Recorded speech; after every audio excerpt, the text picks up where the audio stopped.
out, and God knows I do, and I have. And right now, a gentleman asked me yesterday, "Hey, Jake and Ader, how you doing with all your onboards?" And I'm still doing okay because they only invested what they could afford to lose, and 90% of them invested in PulseX, and maybe 1% invested in Pulsechain. So they're kind of happy they invested with PulseX because their money has not gone up and it has not gone down. It's safe, so they're happy about that. As far as the folks that got in later after PulseX, they invested in Hex and they're down big time. But they've also called me and said, "Hey, Jaganator, is this a good time for us to buy some more?" And I'm saying, absolutely, yes. So I get you, brother, and I appreciate you guys' feedback. I bought my hat yesterday. It's coming next week. Yeah, Mr. Jakes. The answer to your question about the guy in South America is just don't go to South America and you'll be okay. Miami Beach, you'll be safe, Jake and Nader. Don't worry. Or the other thing you could do, Jake Nader, is get a Lambo like mine and you'll be okay. Redneck, I think you're going to get a big ass truck. I don't think you're going to get a Lambo. My Lambo get a lifted Lambo. My Lambo's going to be 4-wheel drive, jacked up, and it's going to have gun turrets mounted on the front and back, full auto. Because you know why? I can't. Running 40s. Just keep it out of my hand, Redneck. That's the main thing. That is very true, but you got to get out here to get it in your hand. Well, you already invited me fishing, so I'll be out there one of these days.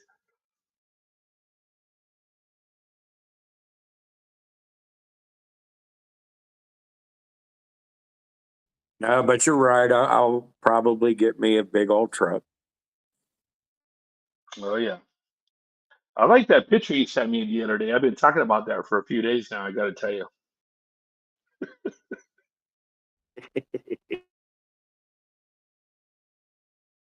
Well, I guess I can't say I don't hunt beaver anymore.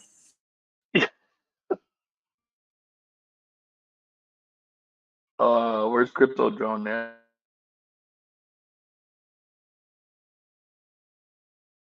Oh, I sent it to him. Oh, that's cool.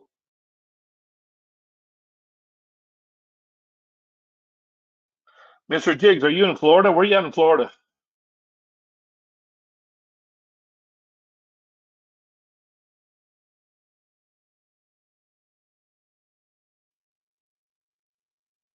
Wake up, Mr. Jiggs. You there?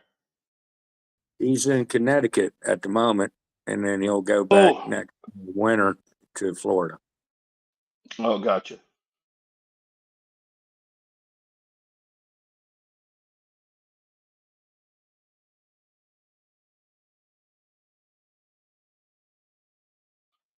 Yeah, if that's the case, Redneck, now that I got your second opinion in Charlestown as well, CH, the old CH, I'm gonna, I've been doing marketing. I don't know if I ever told you this, Redneck, but I've been doing marketing for over 20 years. I took a job with Life is Good at the dealership, but prior to me working with him, I was working for that lab, but I've also been doing marketing for dealerships for over 20 years. So I know how to market stuff, and I'm pretty good at it.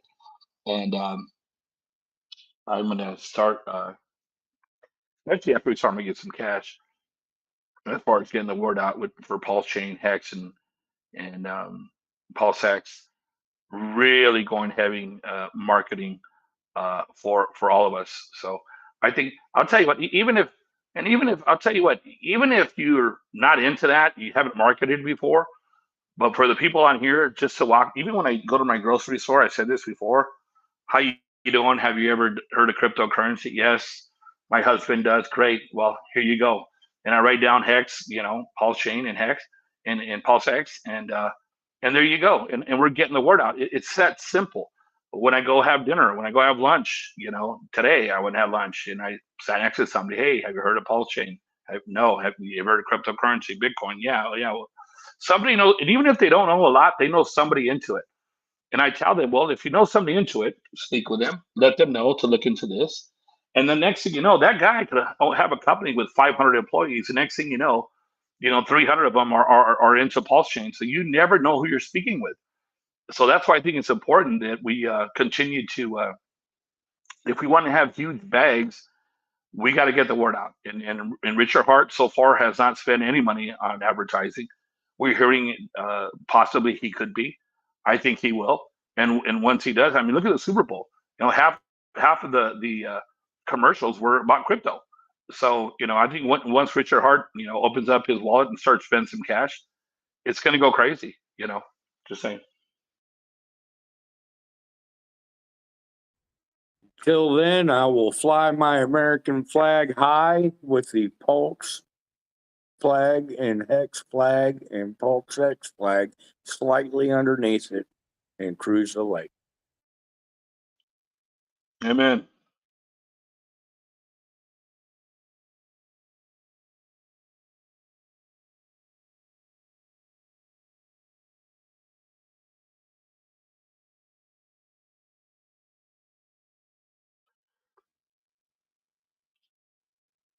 I mean, we want to be blessed, but whatever you sow, you reap. So if you keep your mouth shut, how do we get the word out? To me, I want to be blessed. So I'm telling everybody. And I think everybody on the chat should do the same thing. You don't have to be a salesperson. Just simply tell them, hey, do your own research and see what happens. But Jake, you are going to be blessed. You are too, brother. Yeah, somebody told me that once before on this chat. I'm not sure who he was. Might have been Mr. Jiggs, if I remember correctly. Did you come to Riverside or what? Yeah, I went to UC Davis. They went to Riverside. That was really good. He played very well. Coach liked him, so it's a process. And then we were flying out of LA. We flew into San Diego and we were flying out of LA. So then we drove to LA and went to go visit UCLA, even though it's not a school that he's being looked at. We just wanted to visit the campus. And then we got on the airport, took the red eye, and flew back. 2 days. Nice, bro. Nice. What state are you in? I'm in Florida, Palm Beach. Dude, it's so humid out there, bro. How do you do it? Oh my God, I know you have good skin, but that's about it. It was beautiful in California. I mean, the weather was perfect. It was hot, but then in the shade it was cold. It was nice. It was nice. Yeah, it's too hot down here. I've lived here all my life, but it's too damn hot. Gotcha. That's cool, man. It's awesome. Great news. So he'll In-N-Out burgers, so it was good. There's 2 good schools up there, so it's a process. It's gonna be the whole summer. We're doing they call them ID camps, which are in essence tryouts. And once you get invited back and you start talking to coaches, so it's a 3, 4, 5 month process. And hopefully, if everything works out well and he performs, he'll get an offer in August, September, or October, and make a decision from there. Well, I'm in California, like I said. So if he ever needs anything, if he ends up coming out here, making a decision to come out here, anything I can do for him, I will. Of course, I'd love to meet you prior to that. Yeah, So I'm not just some dude, but Yeah, he really likes UC. He really likes UC Davis. Really beautiful, oh yeah. beautiful campus. Beautiful campus.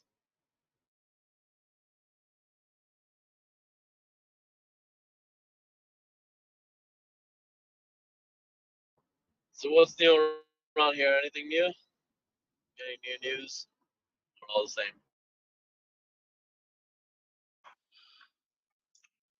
Well, I got a little bit to share with you if you want to hear. What do you got to share? So there's a gentleman who's going to be building his project on Pulsechain, and his thoughts are July for the most part, like 80% July. He didn't say he was told that but he did say that he's thinking July, and he's invested a lot of money into this project, and so that's all he said. He goes, well, we're hoping July, and if it goes further than that, we might build our project somewhere else if we had to, and then come back to Pulsechain after the fact. So, you know, he's saying the latest August, but he's here in July. I'm sorry, he's thinking July. So I don't know. And there's another gentleman who had a live stream like 3-4 days ago, and a good friend of mine sent that to me. I watched it, um, but to me the guy was just guessing. Um, but he seemed to think that it's going to be sooner than later. So uh, before the end of July. So we'll see. It's all speculation, but we don't know. I'm just telling you that I got a few friends on here and a few Hexicans that are millionaires, and I asked them for their opinion. And I mean, literally, they became millionaires from Hex.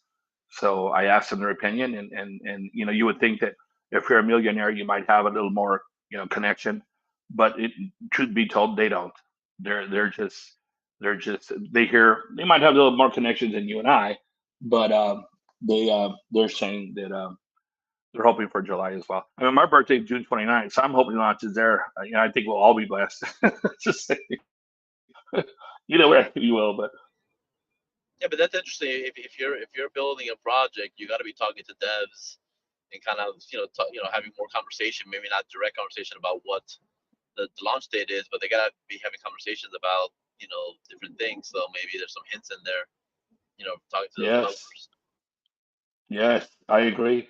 I mean, I don't know. I mean, let's say you and I are building a project on Richard Hart, on Pulsechain, um, and we have to be interacting with Pulsechain and the devs there. So you're right; they have to have some kind of a conversation, right? I mean, especially let's say that you and I invested $10 million. Okay, so we're in for 10 million, and we're building this project on Pulsechain, and we want to know what's going on. We're like, dude, hold on a second. I'm building a project on your new chain, and uh, we're here. We can just put $10 million in. Can I get some kind of an idea, or should I go put this on Binance or somewhere else? To me, you think they'd be saying something. Right. I think that's where you're coming from, right? 100%. May not be a direct, correlation, but more of a, hey, yeah, you'll have something for the end of the year most likely, or some kind of conversation like that. Exactly.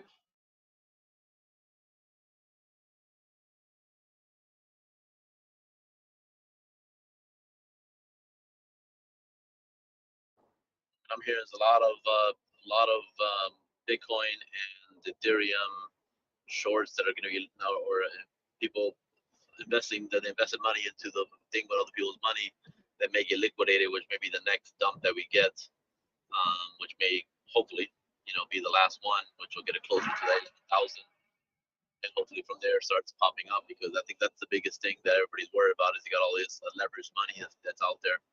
And if it dips long enough, they'll get liquidated, or they're starting to sell off, and that may be the big dip that we end up getting. That'll hopefully then turn around and start, working its way up again. So true. I can't wait for this big dip. Got to tell you. I bought a big chunk at 3.2, and dropped my average like 30, almost 40%, 33% around there. And I was gonna buy another chunk to drop it down a little more, but I decided to wait. So I got that money kind of side aside. If it doesn't start, that's fine. I can use that money as money to put into Pulsechain. But if it dips again, Amen. then I'll just. Dude, I'm the same. I'm thinking the same as you are. Exact same. Exact same. I got a little bit, more into 3.8, and John S. and some of these other guys think it's going to go to maybe 2.5, and so I want to have that money ready. And at the same time, just like you said, if it ends up not hitting that, I'll have that extra dry powder to go into Pulsechain even more. I thank God I sacrificed for Pulsechain and PulseX. A lot heavier into PulseX, but I want to get my hands on to more Pulsechain, 100%. But yeah, we're on the same page, brother. Yeah.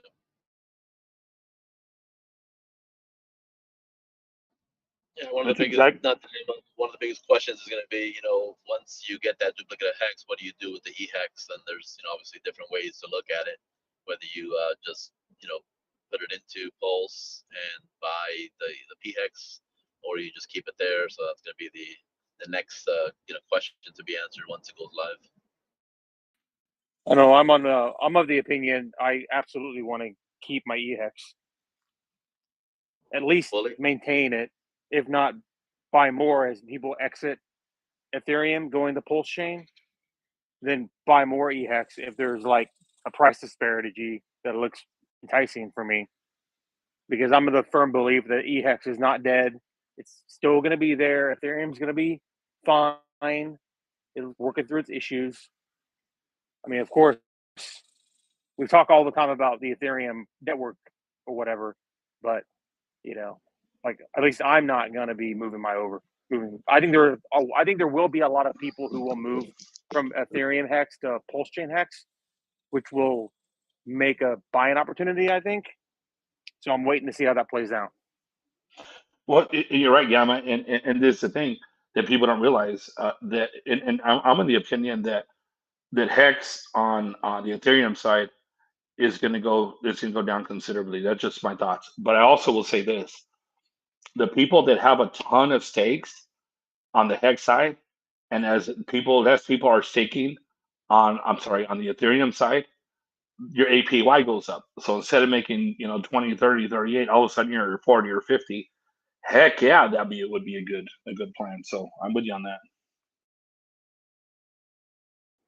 It's also going to be determined on what the price of Hex is during launch. If it's as low as this, then obviously, it's one thing. But if it goes up, closer to the all-time high, or at least somewhere in the middle there, then I think that's different decision that I'm going to make.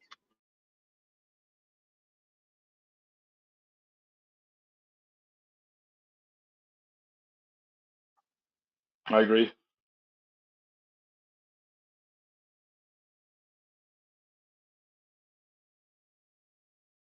The cool thing is, well, there's nothing cool about Hex being as low as it is right now, other than it is what it is.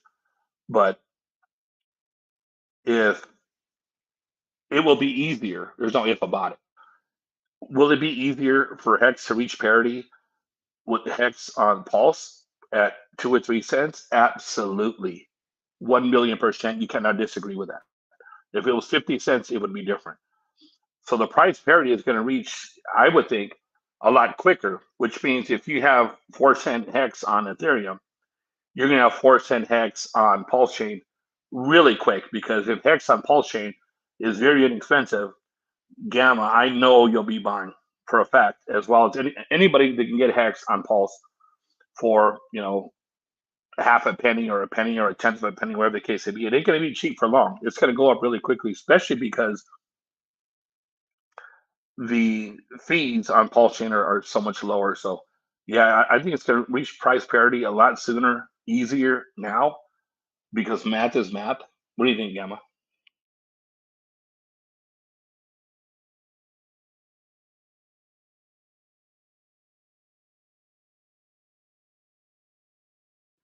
Sorry, I was grilling, but yeah, absolutely. I'm looking at both, and I would absolutely buy Hex on Pulsechain if it looks enticing.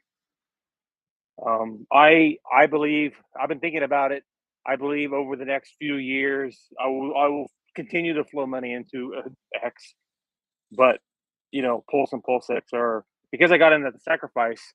I already got the best price, and although I want to get more PulseX from the market, from the single site staking, I mean, Hex is also my other option for putting that money. I love free money, and where am I going to put free money? Back into either Hex or PulseX.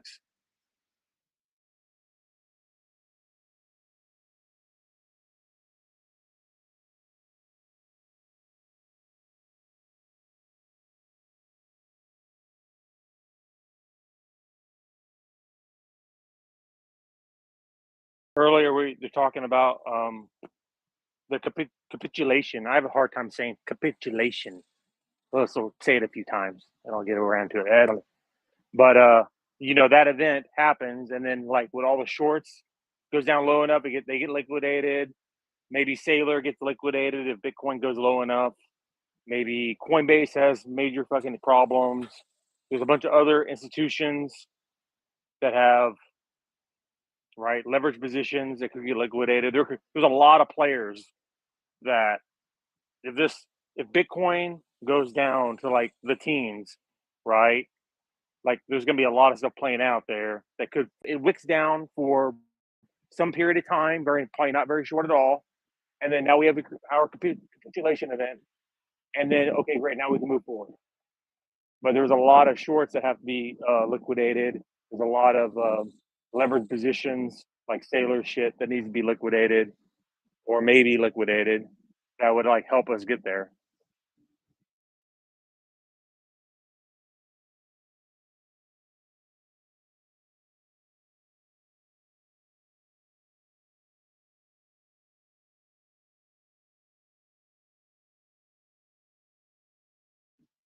I'm thinking of one of those boards where you spin it with all the names, and I'm just like, which one is it going to be?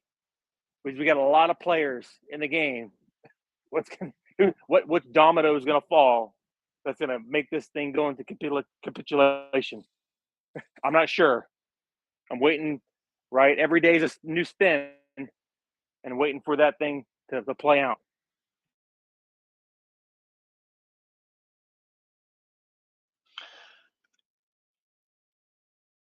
Hey, Ballsack, I can't see you, bro. Where are you at? Where are you? Well, that's a name right there. Future billionaire in the making, Ballsack. No, he's my friend, but I can't find him on here.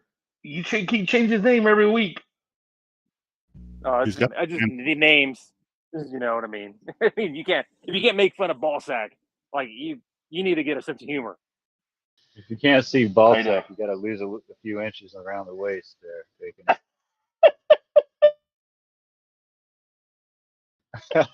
I'm not talking about mine. I'm talking about rednecks. Anyways, no. Oh. Somebody made a good comment. I thought it made a lot of sense. Is that a lot of people thought we hit bottom last week, and so that's why you're seeing a little bounce back. But I think it's gonna. I mean, we got a big announcement coming tomorrow on GDP. We've got inflation still record highs, real estate bubble. I mean, there's just a lot of fear in the market still, and I think we got to look at that as an indicator of how long this bear cycle is going to be. Where do we actually bottom out? And I tend to think and agree with the guys that are talking about August, September ish. Maybe August capitulation, September bottom, and it might hang out down there for a little while. I think that Richard Hart, obviously the best bet for all of us would be to launch at the bottom. But I got to tell you, it doesn't necessarily have to be that. Think about that for a second. So he's 2 weeks off, 3 weeks off. Who cares? So let's just say that Bitcoin went down to 15,000, and he launches it when it's 16,000, and all of a sudden we're back in a bull run. Let's go. I mean, seriously, what's the difference? I mean, I don't think would it be nice for him to time the bottom? Yes, but if he's off by 2 or 3 weeks, who really cares? And I think that's what he's thinking. Seriously. Yeah, totally. I agree with that, and I want to decorrelate what I said to the timing of the launch because I agree with you, and I think there's better buying opportunities for us if he launches before the bottom, like 2-3 weeks a month before the actual bottom. But I think Bitcoin's bottom is a good indicator of Hex's bottom within a 2 or 3 week, plus or minus 2 to 3 weeks, and that gives us all an opportunity to accumulate this amazing asset. Just because there's some FUD and people don't really get it, when this thing shoots up to all-time highs again, people are going to be like, man, I should have just, I mean, 2 cents or whatever it gets to, 1.5, 2, 2.5. I mean, come on. You know, Yeah. this is a great time to accumulate. Do you as guys much as think that possible. Richard will postpone the movie until maybe February, February or March? It's not his choice. What's the relevance of that? Well, if he mentions Pulsechain in the movie, then you know that'll be something that's not even launched yet. But I just thought it might be relevant. Oh no, I still think Pulsechain launches, you know, before September. That's my personal view. I mean, Even after I'd like for it. You think that would, even though Richard Hart says it'd be nice that people knew about Pulsechain through the movie before it launched? That's not happening, bro. That's not happening. There's no way. Come on. Not happening. No, they're going to have the launch on the movie. I mean, come on. That's like, you know, watching Rocky. I think it would launch very close to. I think it would launch very close to movie launch, a little bit before it. I mean, I'm just confident. Crypto drone. It's like watching Rocky, and they stop it in the 9th round, and you don't see who wins. Come on. Right. Hey, Jake, and I'm here. I just was on mute.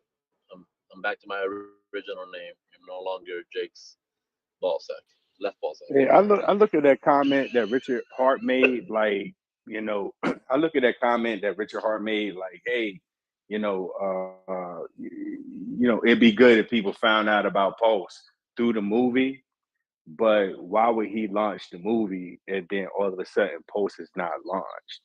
Like, he would have to launch Pulse before the freaking movie. Exactly. Yo, or either people gonna be like, hey, I heard about this Pulsechain. What's going on with Pulsechain? Oh, it's not launched yet. So it's vaporware. Yeah, but And I here's just said that about the Rocky movie.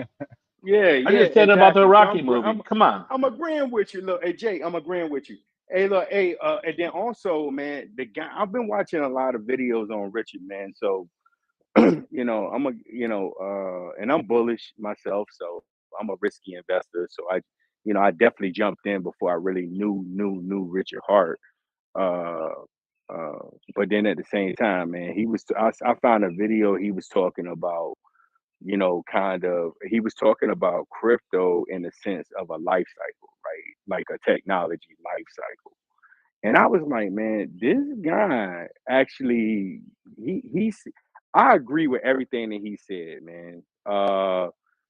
And I'm, to be honest, at this point in time, from what I know, and I'm sure that there's probably more that I can know and some stuff that I don't want to know, right? But you know, I'm okay with when he want to launch this thing, man.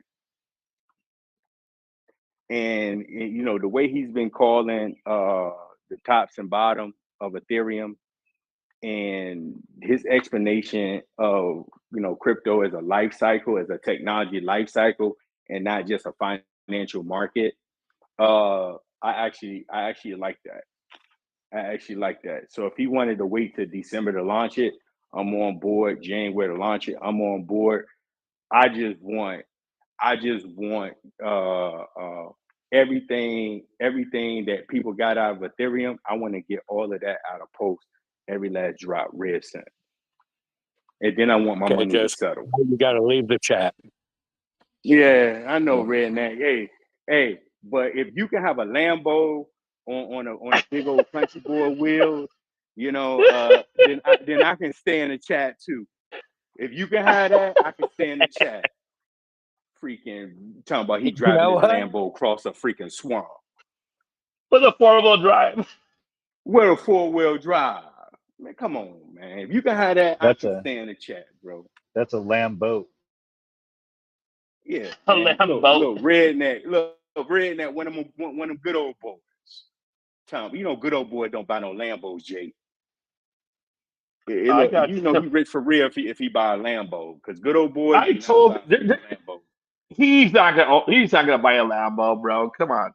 There's no way. Now he might buy SS or freaking Mustang one of them old school muscle cars, but he ain't buying no Lambo. Yeah, he's not gonna buy no Lambo. Hell Man. no. He's way more of a Bugatti guy. Hey, Red, you gonna have to stand up for yourself, man. What you doing out there? Oh, what the Wait till you hell? see my damn Lambo. Y'all are going to be in envy. Man, you ain't buying no Lambo, redneck, man. Go on with that, bro. Hey Joseph, My you should boat see the to the picture he dang, sent me. All right, that he's gonna Lambo be ride. He's pulling gonna my boat to drive the the lake biggest fucking real monster quick. truck. So you're gonna buy the biggest fucking monster truck Rolling. you've ever seen. Right. Hey Joseph, Yeah. hey Joseph, Redneck sent me a picture of I gotta say it, Redneck, of a beaver in the back of his truck, and that was the ugliest beaver I ever seen in my life. And I'm in the Navy, so that says a lot. Brother, look. Redneck is boat, truck, boat. I'm sorry, truck, boat, truck, man. He got the big truck pulling the boat that's pulling the other truck. That's redneck, man. He a good old boy. Truck, boat, truck. Hey What y'all Joseph, driving out there in Virginia, Joseph? Yeah, he a Georgia boy though. I know. What y'all Got a driving truck. out there in Virginia? Oh man, nah, I ain't no good old boy, man. I'm a city boy. So I drive a car. I don't drive no truck. hey Joseph, So Redneck's a Honda, big man, brother. Redneck's a I big believe dude. it. I He wouldn't a mess with country. that guy, man. He a country boy. You big country folk. I'll still kick his butt, but it's all good. Just Hey, look, I y'all don't can know. go ahead. I'm a, Call Jake Paul. Hey, call Jake Paul, and y'all can put it on YouTube and make millions of dollars. Redneck versus Jakenator. but I'm Mexican. Hey, I am a regular people are pretty making big money on guy. it.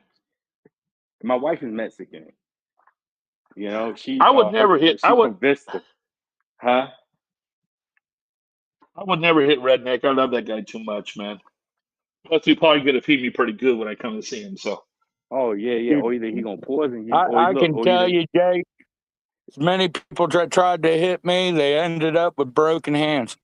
So maybe that'll help you from selling that 5X. hey, nah, Jake. Hey Jake, Redneck just take it deep out in the woods, take you hunting, and accidentally shoot you in the butt. you're That right. actually is not how that works, Joseph. I mean, let me explain how that works. I take them deep in the woods to go hunting, and I just leave them there. I mean, he wouldn't know what to do. Okay. So you ain't look. Hey, so you don't shoot him then, huh? Okay, got you.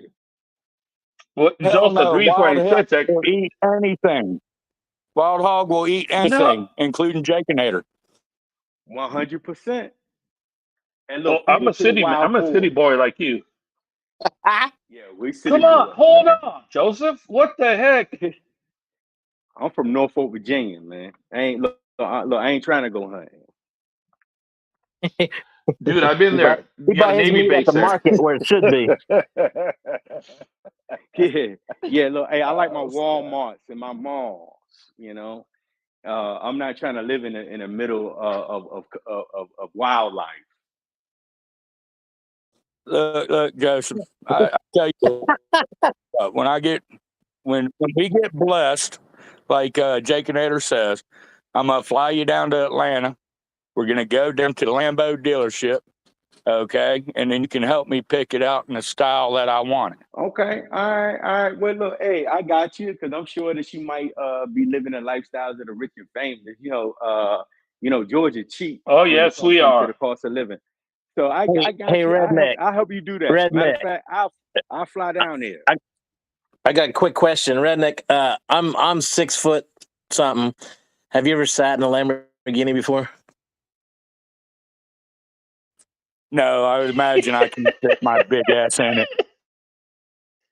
Well, I've been in a No few way. Lamborghinis before, and if you don't get the right one with the right sizing for you, it can be eyebrow raising.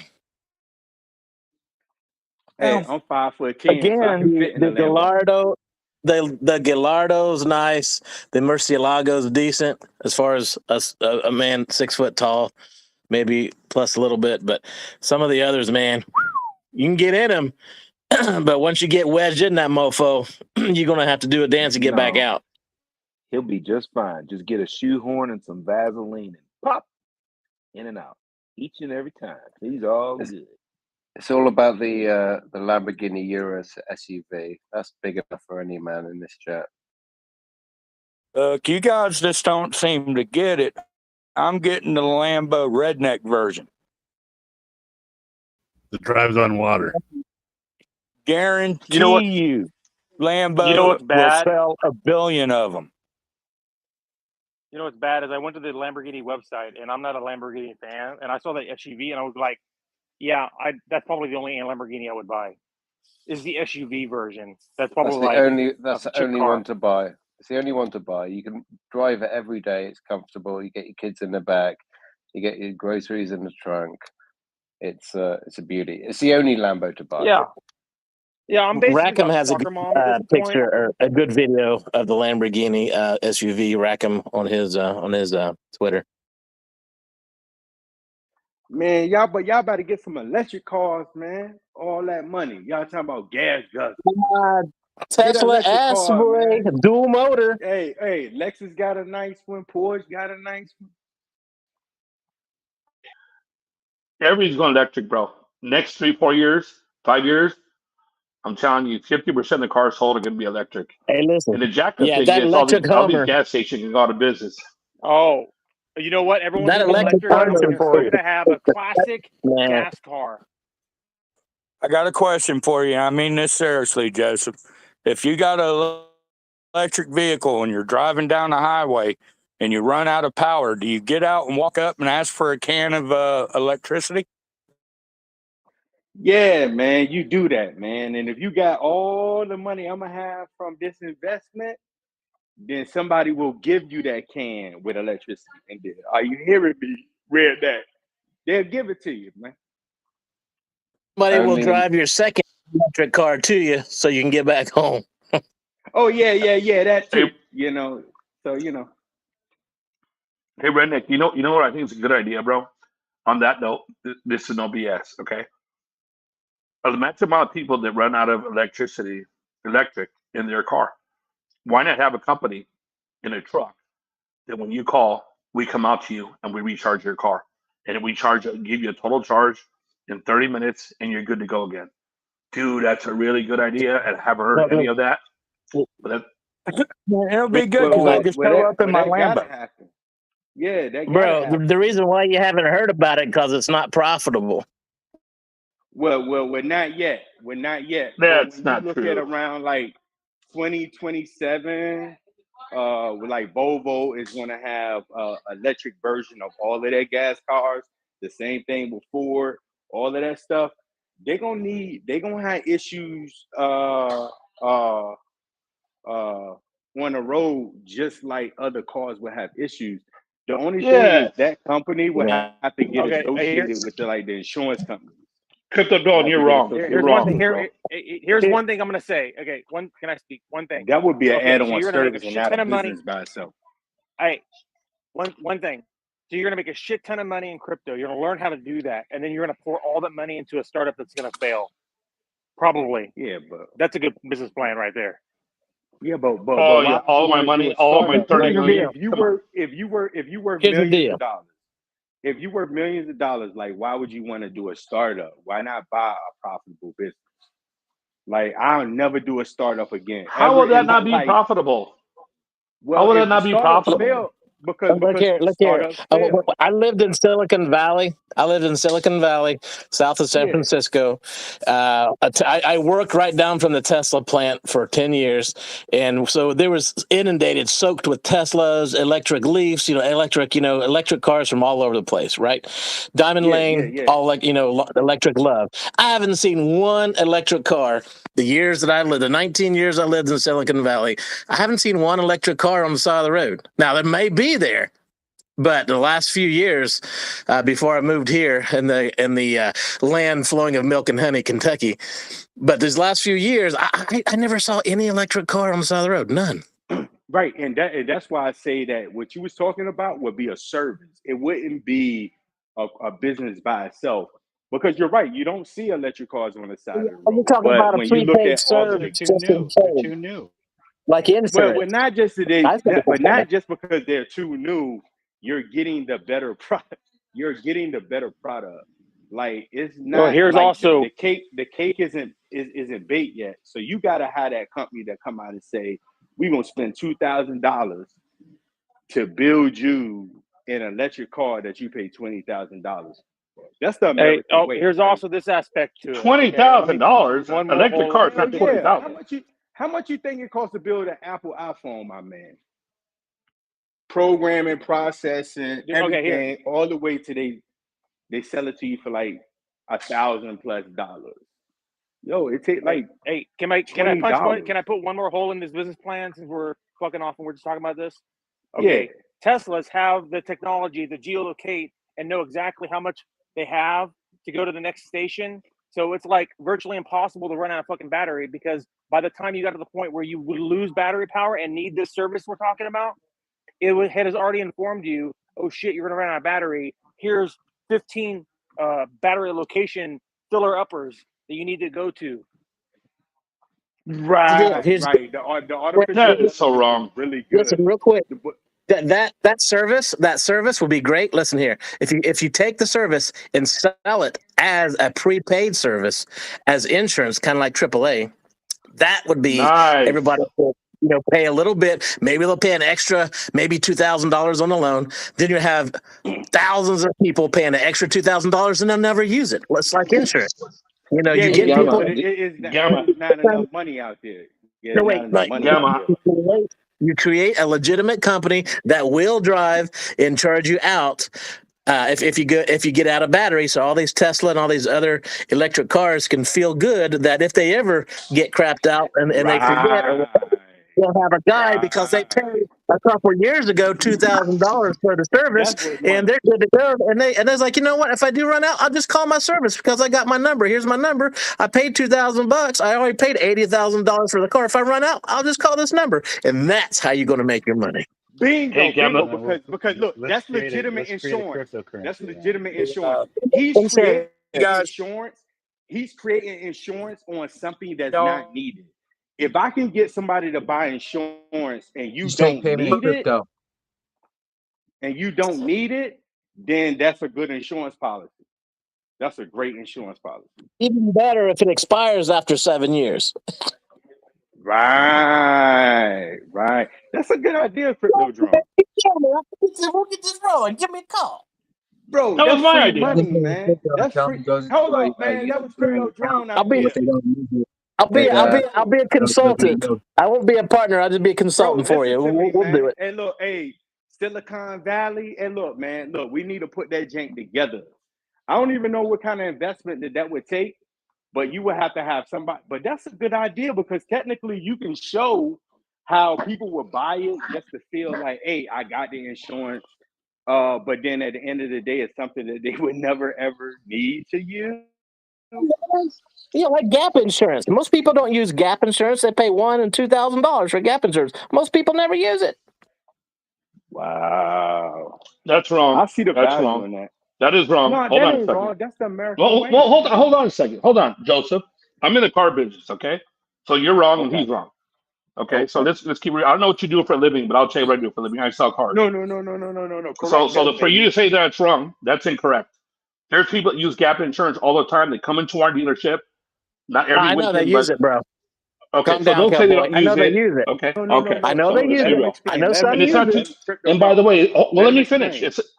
Let me explain. Okay, it's not $2,000 for one thing.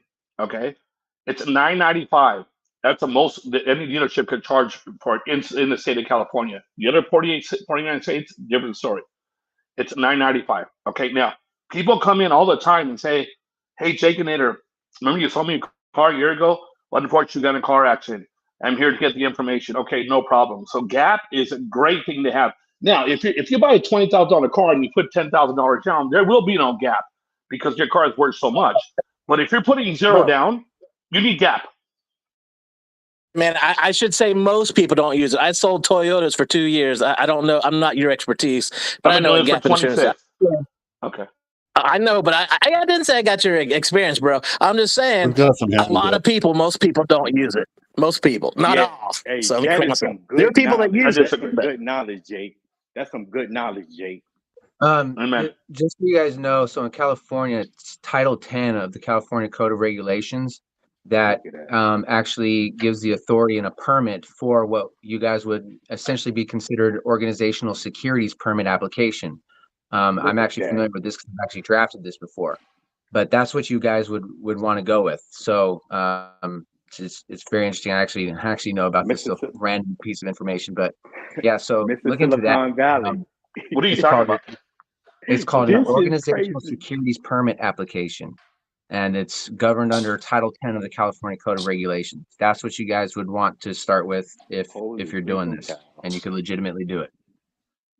Bro, hey, Mr. Silicon Valley, is you hearing the guy that can draft up the insurance policy? That's what I'm talking about. Dude, that might be $100 million idea right there. Right there. Well, if you could get the rights to pitch it to the companies that are selling cars as an add-on, you know, it's a great idea as long as you got a fleet of like 10 vehicles and rarely get used, but they're still there. It make people feel nice and fuzzy buying these electric cars, you know. Make me feel nice and fuzzy. It's weird. Hey, Joseph, check this out. And again, we're just having a conversation. We're having fun right now. Let's keep it real. I work at a car dealership. I work there Friday, Saturday, Sunday. I'm off Monday through Thursday because of life is good. My boss that got me into Pulsechain and PulseX, the guy's not broke in any sense of the word. I've known him for 20 years.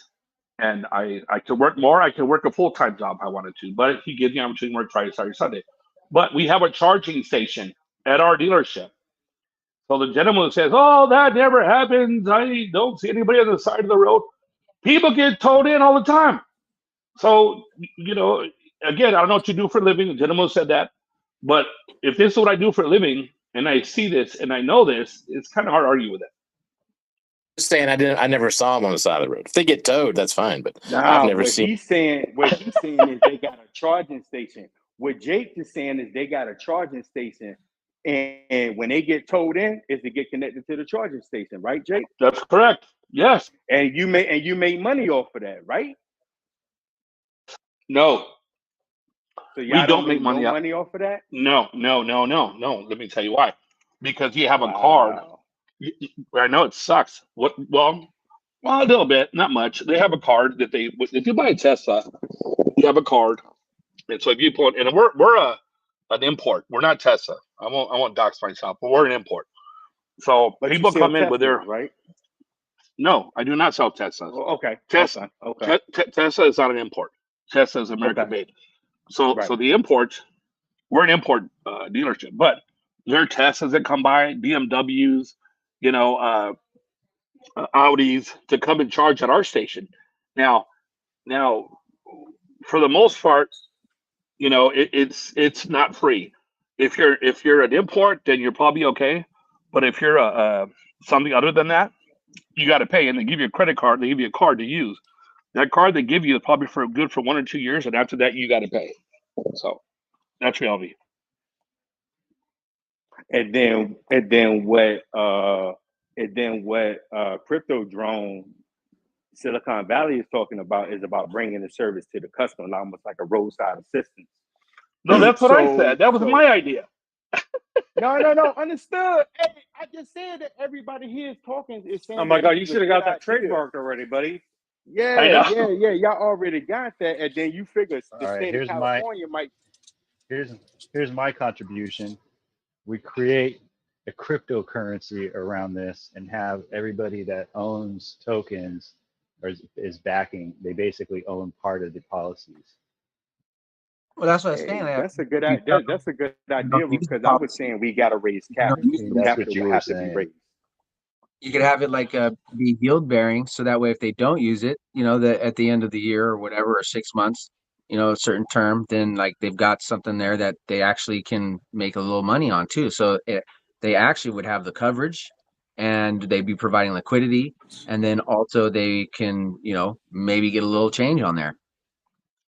You know what would be cool And is if you pull into a dealership and you don't have your car, or even if you do have your car, you could use your Hex or your PulseX or your Pulsechain when you pull in and just give us your card, put it in, Hey, just and give you me your and you wallet. can right, charge it. right, Right. Yes, and we can yes, and yes. look and we can Dude, move the that's gonna tokens. happen, bro. Wait. Listen to me. We can move the tokens into stable forms, right? Sitting in accounts designated so that say, hey, $250, and then they get paid out into the currency that's actually accepting the payment, right? I'd say So you need two different departments. that You have the need to be a you have the corporation. roadside That need department. I'd say the roadside would be one department, and then the insurance, like the policy, would be the different one. So you actually could have the way you would structure the crypto would be according to the two separate factors of the business, the roadside and so the so insurance. so we would have a stable coin, and then we would have two tokens, one for each offering. We would have one for each offering.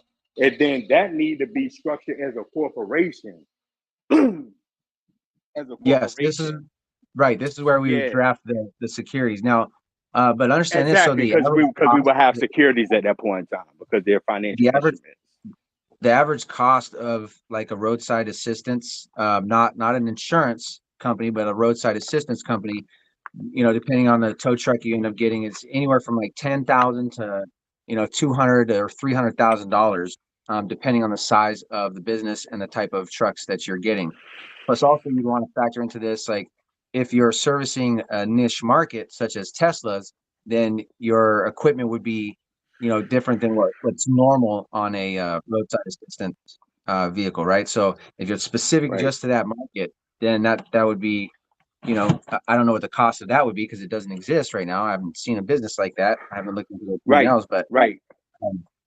that'd be And roughly then about what you're looking at. well, think about it this way, right? So we have people that are buying the tokens. We have the crypto investors that are going to be, hey man, I just care about the crypto side of the house. But then we're selling the insurance policy to consumers that don't necessarily have crypto. So now you got a fully functioning corporation that's going to have profits. Those profits can be paid back into the liquidity pool, right? So now you Right. got money. Actually, that could be You the yield. That could be the reward, the yield for those that get the roadside assistance exactly, and don't Right, use it. right, It exactly. could, right, it right. could You come see out what of I'm that. saying? The bigger the company grow, the more investors you get in the crypto The side of the five of house, the us, more the everything grows. the five of us need to take this offline. Hey, bro. Hey, when everybody start making money and y'all get serious, hit me up Mm. Yeah, because we'll I get can't that do it. I can't do it. get that Hey, URL, hey, man. Got to run that URL.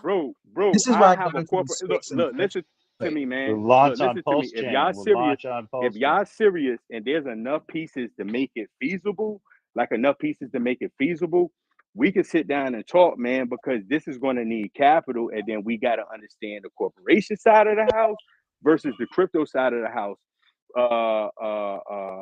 But we can make that. We can definitely make that happen. And then I We're got gonna my be skills that I bring to the table. Like we're this is gonna be my blessed. skill. Joseph Carter, we're gonna be blessed. Oh yeah, I know because when everybody get money, it's going to be more ideas. It's just that some ideas like this one was a gorgeous idea, and I know I could play a major part in it. It was people here talking, man, about how to create the security. Hey man, That was this is what I'm seeing in the bagging. market. This is what I'm seeing in the market. I can't. This is I can't see anybody that's talking, so you have to DM me because I don't know everybody that's that we were just talking about this with. But yeah, as far as like the drawing up the securities for the insurance company, that's something I'm actually very familiar with. I have some friends that actually own insurance companies out here in the Bay Area, so that's like right up my alley. Yo, this would be a good idea. Captain You Hollow could pitch Bags. it to the insurance company. Hey, Joseph. Yeah. Joseph, real quick. Joseph, I just want to Joseph doesn't want to go into. Wait a minute. Joseph says he doesn't want to go into a startup company. So I'm taking This is different. Joseph's position. This is different. This is different. This is I'm different. man. taking your This is different. position. No, you Joseph, look, I'm this is taking your different. position. This is You no. don't want a Come on, startup Gypsy. company. I You do. cannot kick me out of here. You can't kick me out of here, and I'm not leaving. Joseph, you said you don't. And I'm not But leaving. come on, Joseph. Joseph, you said you don't want startup companies, and we don't want to push you into anything, right, Crypto Drone? Hold up, wait, hey, Right. hold up, hey, nah, hey, look, I once said I ain't Are there never any been Hex married. Pulse Guess what? X or Pulsechain I've been married questions? for 17 years now. I already Let's change bagging. topics. Let's change topics. We'll take this offline, Let's change guys. topics. All right. That's so fun. So fun. So basically, what you're saying is my camel token to fans only page is not a good idea. That's Horrible correct. idea. Horrible. And don't be drinking at the same time. Okay, so I want to make this point real quick. Check this out. And the reason why I think it's a good idea is this. People that are driving Teslas and these electric cars are probably brighter than most. So the fact that they might have cryptocurrency is far greater than folks that are driving a 1995 Ford Fiesta. That's why this is a good idea. Bagging on my Fiesta, bro. I just think that as long as it paid out in stablecoin and we had a way to get that transaction through, I think that's a great idea. Dealing with the volatility of stablecoin is a bad idea. Like, I want you to bring me your crypto and sell it for a stablecoin, and then use that stablecoin to pay whatever the hell you want to pay. We just Not do direct Bitcoin. interaction with the wallet itself, so there's no other platform there to hinder anything. It'd be a direct relationship between so your policy is essentially your wallet address, right? Your yield. But I don't want to tie into the crypto wallet though. So I don't want to tie into the crypto wallet because, but that's what I'm saying. There's two sides, right? So there's the insurance side, and then there's the roadside side. The roadside side would be where the crypto wallet is the policy, right? Where that's what they're interacting with right there. If they don't use it, then it's going to get yield. The yield is going to come from the stable, from the investments on the policy side, on the insurance side. It kept the hollow bags. So, crypto.com has a credit card. Hold on real quick, because I don't. It kept the hollow bags. Hold on. You have crypto.com that has a credit card, correct? Yes or no? Yes, correct. They've got a few different tiers, yes. Okay, great. Okay, well, my family member, he owns a bank, and he works with credit card. He exchange. In other words, when you go to 7-Eleven, you swipe your card, or your gas station, you swipe your card. He's got huge accounts that you just swipe your card. So why couldn't we connect a cryptocurrency card, so that when you go to charge your Tesla or your Leaf or your whatever the heck it is, that it comes directly from your crypto? You're talking about right. We can, and the reason why I say we can is because, remember why I say we're going to have a stable coin. If we have a stable coin, we can actually set that up as a bank. You see what I'm saying? And we can manage the accounts that actually convert the stable coin to a fiat, because you want to convert it to a fiat, right?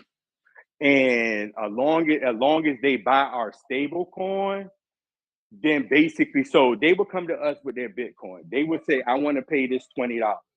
They would send the $20 of Bitcoin into our system. Like, it'll be one card. To them, it's transparent. It's like they're swiping the ATM. They're freaking doing whatever they're doing, swiping the machine. It's transparent to them, but to us, it would be there would be CRM machines. That's the way you want to. right, to us, we would have a financial instrument to convert the stablecoin over to a into a fiat, but then we will also offer like, yo, you put money on it. You can put money on it. Why So would you you have can to put convert your to a fiat? Why would you have to convert to a man, fiat? because I want to sell the money. I want to sell the money. Hey, look, when I say that this need to be a corporation, every dollar we get, we want to sell that jank, man. So I want to Didn't sell want my to get money. back I to want to sell the California, money. Silicon Valley, anyways. You feel me? It's like, yo, you I've been sell the wanting money. to. Yeah, you got to sell money, man. And right now, you can't sell the crypto. When I say sell, I mean sell your money for financial vehicles, right? So if I make $1 million, I want to sell $10 million, and then I want to make like 20, 30, 40% profit on that, and then bring that back home. Amen. Bring that back home. So I want you to buy your Tesla with my money, right? I want you to buy your dream home with my money. I just want to give you the money and get my money back. So that's what I'm saying. Like, we got a perfect idea. We got a stable coin. We got 2 native coins. We got a business model. Hey Joseph, And then what's funny, bro? Is that we're talking about this right now, and watch in 5 years, someone's gonna be doing this shit. oh yeah. It's already coming, bro. It's coming. Already coming because people asking for it. People Hey, asking for it. Crypto Goose, it's gonna happen, bro. Because a lot of these people that are driving these electric cars, they got money. If you're, we sold a Tesla. This guy traded a Tesla the other day for $95,000, and we took it in. We sold it for 100 grand. We made 5 grand on it. Okay, whatever the case may be. But I'll tell you what, these people, even myself. I mean, I have a nice car. It's half electric and it's half gas. But I'll tell you what, that Tesla that we took in at the dealership I was at, it was sweet, bro. This thing danced for you. You could actually hit a button and the doors are open. It will play music and the lights would go on and off. You could Google it. I am not lying to you. This car was Bounces. It's a unbelievable. dancer. It Yes, it bounces was up and dancing. down too. It's crazy, bro. These electric cars are unreal. They're sick. And their horsepower is now. Take It it, ain't Henry. later. Yeah. Do you have any PulseX or Pulsechain questions? Hex, maybe? Yeah. Do I get a copy? Copy of what? Which Tesla? I'm He sorry, want to know brother. if If he get a. anybody has any questions, Hey, he yeah, want to know if he exactly. get a copy of his hex on Ethereum on Pulse. As long as he owns the keys to his wallet, he sure will. Hey, take it back. I'm sorry, bro. I Good love you, answer. man. Good answer. I'm sorry, brother. Go ahead. If you have anybody have any questions, I'm sorry. We're just rounding on. But anybody has any questions on here, we love to hear them.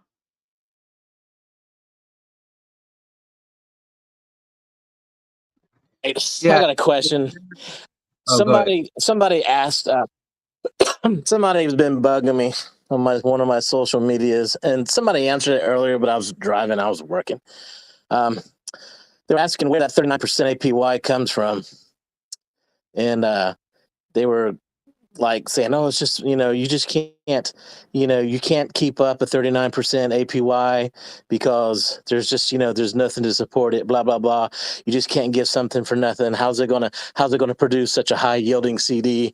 How does it produce? Where's it come from? Where's it come from? Where's it come from? All this bull crap." And somebody gave an explanation earlier, but I wasn't savvy enough to remember it, do my job, and drive at the same time. So what am I going to tell this goofball?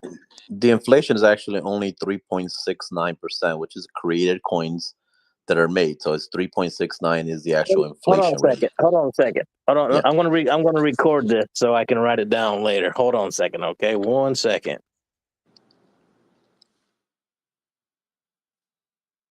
All right, go ahead. The inflation is only 3.69% a year is what the inflation is on all the coins. How it's created, those are created coins. They're coins that the contract creates. But because only or less than 10% of all people that own HEX actually stake their HEX, only 10% of the people are getting that 3.9%, which is why it adds up to a higher amount based on how long you stake and things like that. Like, if you stake shorter versus longer, and you get a bonus for staking even longer than that. So that's how the inflation is done. Yes, the coins are created. They're created out of thin air. 3.69, which is inflation. And then those coins are distributed to those people that actually stake.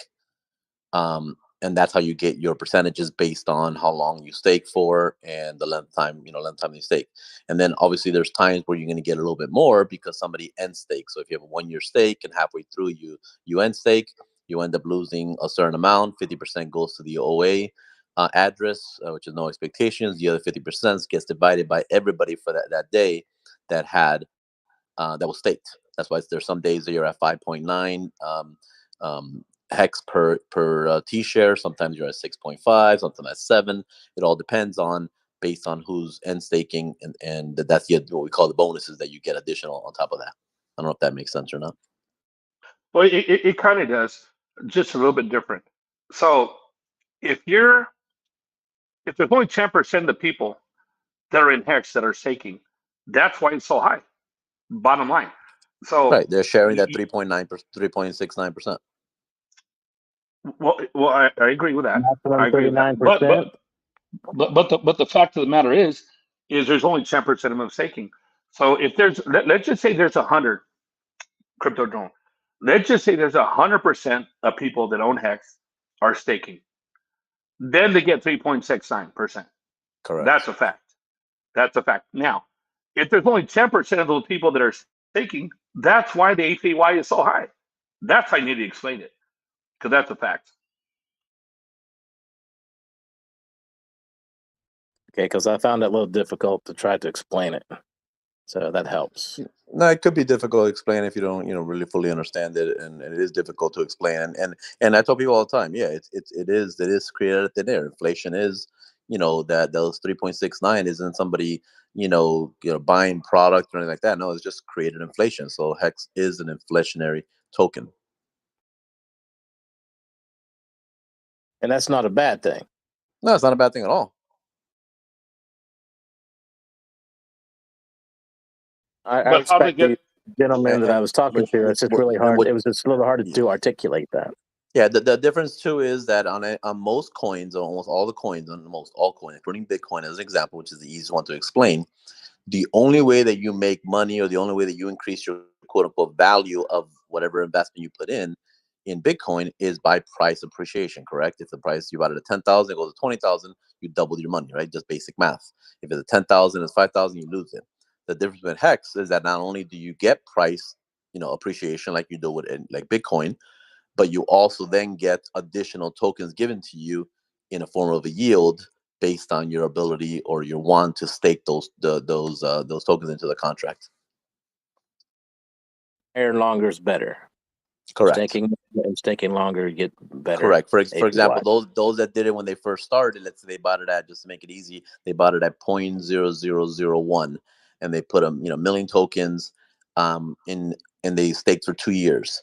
When they finished, they didn't have 1 million tokens. They probably had 2.5 to 3 million tokens in 2 years, or whatever the amount is that they did it for, on top of the price appreciation. So not only did they get their first original million tokens and get that price appreciation, which was great for them, but because they staked, they received a lot more Hex at the end of the 2 years staking process, that they were able to get their price appreciation plus the additional coins. Same thing happened to somebody that bought those same coins but didn't stake.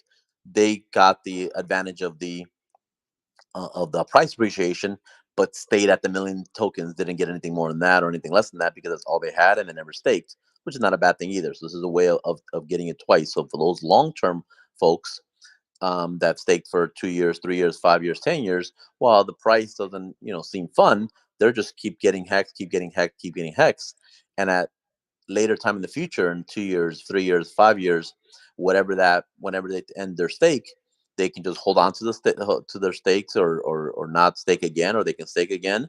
And if the price is high, they can take some off the top and earn their money and still have their principal.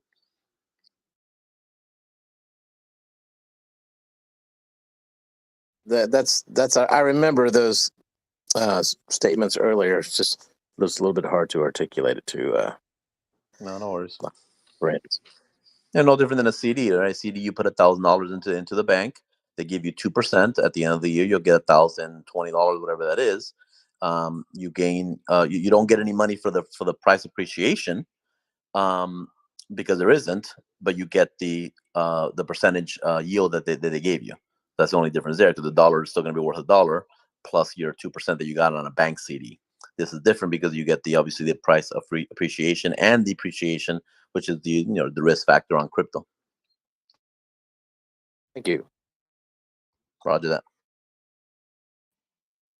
As well as he's also going to get, if there's a T-share involved, that accumulation as well, correct?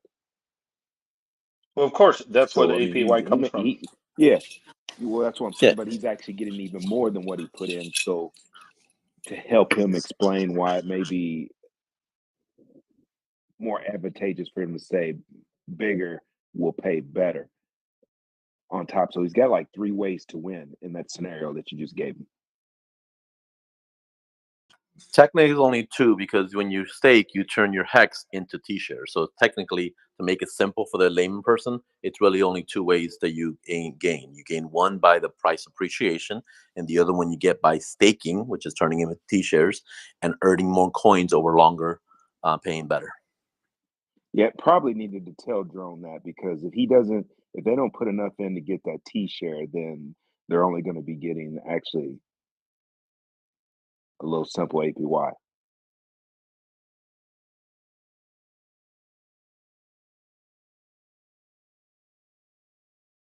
Because T-shares are trillion shares. Eventually, it'll be called billion shares because it would be difficult for you to get a T-share. That's correct. You do get some APY, but not as much as if you have a T-share. That's correct. Well, you get the portion of it. If it's 20% on a T-share and you have a T-share, you're going to get half of that. So it's all proportion to what the amount that you have. Exactly. 100%. You can put 1,000. You can put 1,000 hex and put it for 5,555 just to show that you're a 555 guy. You're still going to get somewhere around 3,000-4,000 T-shirts by the time you're done, or maybe more than that. No, not T-shirts. Sorry, hex, additional hex they did when you finish your stake. No different than the guy putting in 10 million hex and getting a bunch of T-shirts. You're still going to get the same percentage, just based on the smaller amount. Good job, accumulator. Right now, hey, even a broken clock right works now, twice a day, buddy. And it's I hovering like the around other name though. 750. Plus, I stayed at the right Holiday now, Inn right? when I was in California, so I'm a little smarter. Amen. Love you, brother. God bless. Thank you.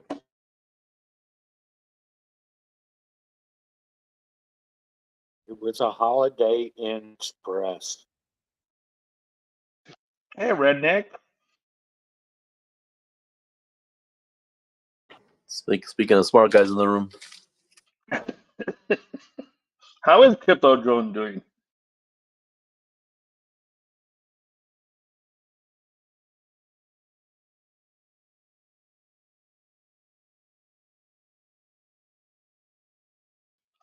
Hey, accumulator, how long have you been on the chat, bro?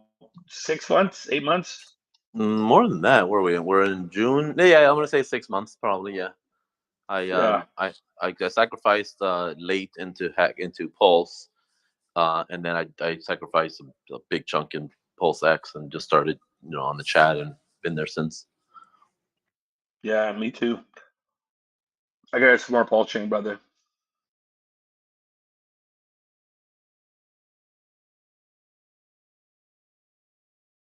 One mistake There's I an did admin. make. Oh, sorry. Pulse. Well, wannabe has his hand up if there's an admin available. One small mistake that I made, but it was a calculated mistake, was about 2 weeks before when he said, "Hey, there's a 50% chance and 75% chance that it'll be 3 weeks, or 90% chance there's 3 weeks." I went ahead and took my USDC and moved it into a couple of altcoins that I was going to use to swap for more Pulse. And of course, I had a 20% limit on my head as far as if I lose 20% of this altcoin, I'll just go back to USDC and wait And of course, what happened is I lost 22%, and Yeah. you know, and that's fine. You know, I had my tolerance, was calculated risk. I didn't want to keep it as USDC, but I lost 20%. It was what it was, and you know, we all live and die off mistakes. Yeah. I got to say that with the copies we're going to be getting over, I'm not going to chill any third-party projects right now. But I will say this. If I have a copy of my hex, let's say I have 100,000 hex, and I'm getting a copy of that, so now I have 200,000 hex. I would, and I'm gonna say this for every PRC token. Why would I sell that when in a year or two those PRC tokens could be worth stupid money? I think people need to understand where they're at right now, and if they don't, they're not understanding where they are with Pulsechain. Because if you have an ERC token that's getting copied over, and everybody on here, oh yeah, just sell it, it's gonna be worth nothing. Oh my God, hold on a second. You're gonna get it for zero, and all of a sudden, in a year or 2 or 3 or 4, it's worth a ton of money, but you sold it for nothing. Let's just say you sold it for 3%, because Profix said it could be maybe 3%. But let's just say in 2 or 3 or 4 years, now it's worth a ton of money. Why would you risk? Let's just say you have $500 in the ERC token, and then it got copied over to Pulsechain, and let's just say that it's only worth 3%. But in 3 years, it's worth 10,000%. Why would you do that? To me, it makes zero. Oh yeah, I'm gonna take all my ERC tokens that are copied over, and I'm gonna put it on the PulseX or Pulsechain. Okay, that's great. But why not hold some dry powder and put that money into there, and let's see what happens on Pulsechain? What if, and I can say this on here, what if Shiba, who's going to be at the PulseCon, okay, the gentleman, the founder, is going to be at PulseCon, and they're coming over to Pulsechain 100%, and let's just say Shiba goes crazy, and you just happen to own some Shiba. In 3 years, you're loaded. But no, I don't know. I just want to take that little 3% and put it on the Pulsechain. And don't get me wrong, Pulsechain's going to kill it. Don't get me wrong. But if I were you on here right now, I would have dry powder and put that in a Pulsechain and DC into that. I got to tell you, everybody talking about selling, oh, it's a shit coin and this and that, and I'm going to put it all in. I'm going to take my 3%. 3% of what? So you have $100, and what do you have, $30? If that, 3 cents, whatever it is, $3? $3. You kidding me? Right? $3. So what do? You take that $3 and put it in a Pulsechain. Why not leave that $3 in there and then see what happens in a year or 2 or 3? Think about that for a second. Nobody's thinking about that. No, I agree with you in some aspect, but I think also I don't think it's 3%. If you have $100 worth of Shiba and you swap it over for Pulse during the first 2 days, you're not going to get $3 worth of Pulse for that $100 worth of Shiba. I don't think you will. I think you're going to get a lot more than that. How? Explain it. Because the ratios you're swapping for are the value of Shiba at that time on the Pulse side is going to be the same as it is on the ETH side. And then when you're swapping it for Pulse. No, that's incorrect. That's wrong. If I have $100 on Ethereum in Shiba, okay, and then from what Profix had said, and he's obviously a very smart man, and he said, guys, we think it might be 3%. And again, he doesn't know. It was just something that he spoke of. So if I have $100 on the Ethereum side, and now I have $3 on the Pulsechain side, people on here are saying, get rid of it, sell it, put it in a Pulsechain. That's great. But to me, why? And I did this. I bought some, and it doesn't matter how much I bought. But the bottom line is, why would I sell that 3%? It's like having a quarter percent of an Ethereum or of a Bitcoin. And again, it's not going to happen on Pulsechain, but I just say that that's what the case was. Why would I sell that? And because there's a lot of these coins that are going to make money, bro.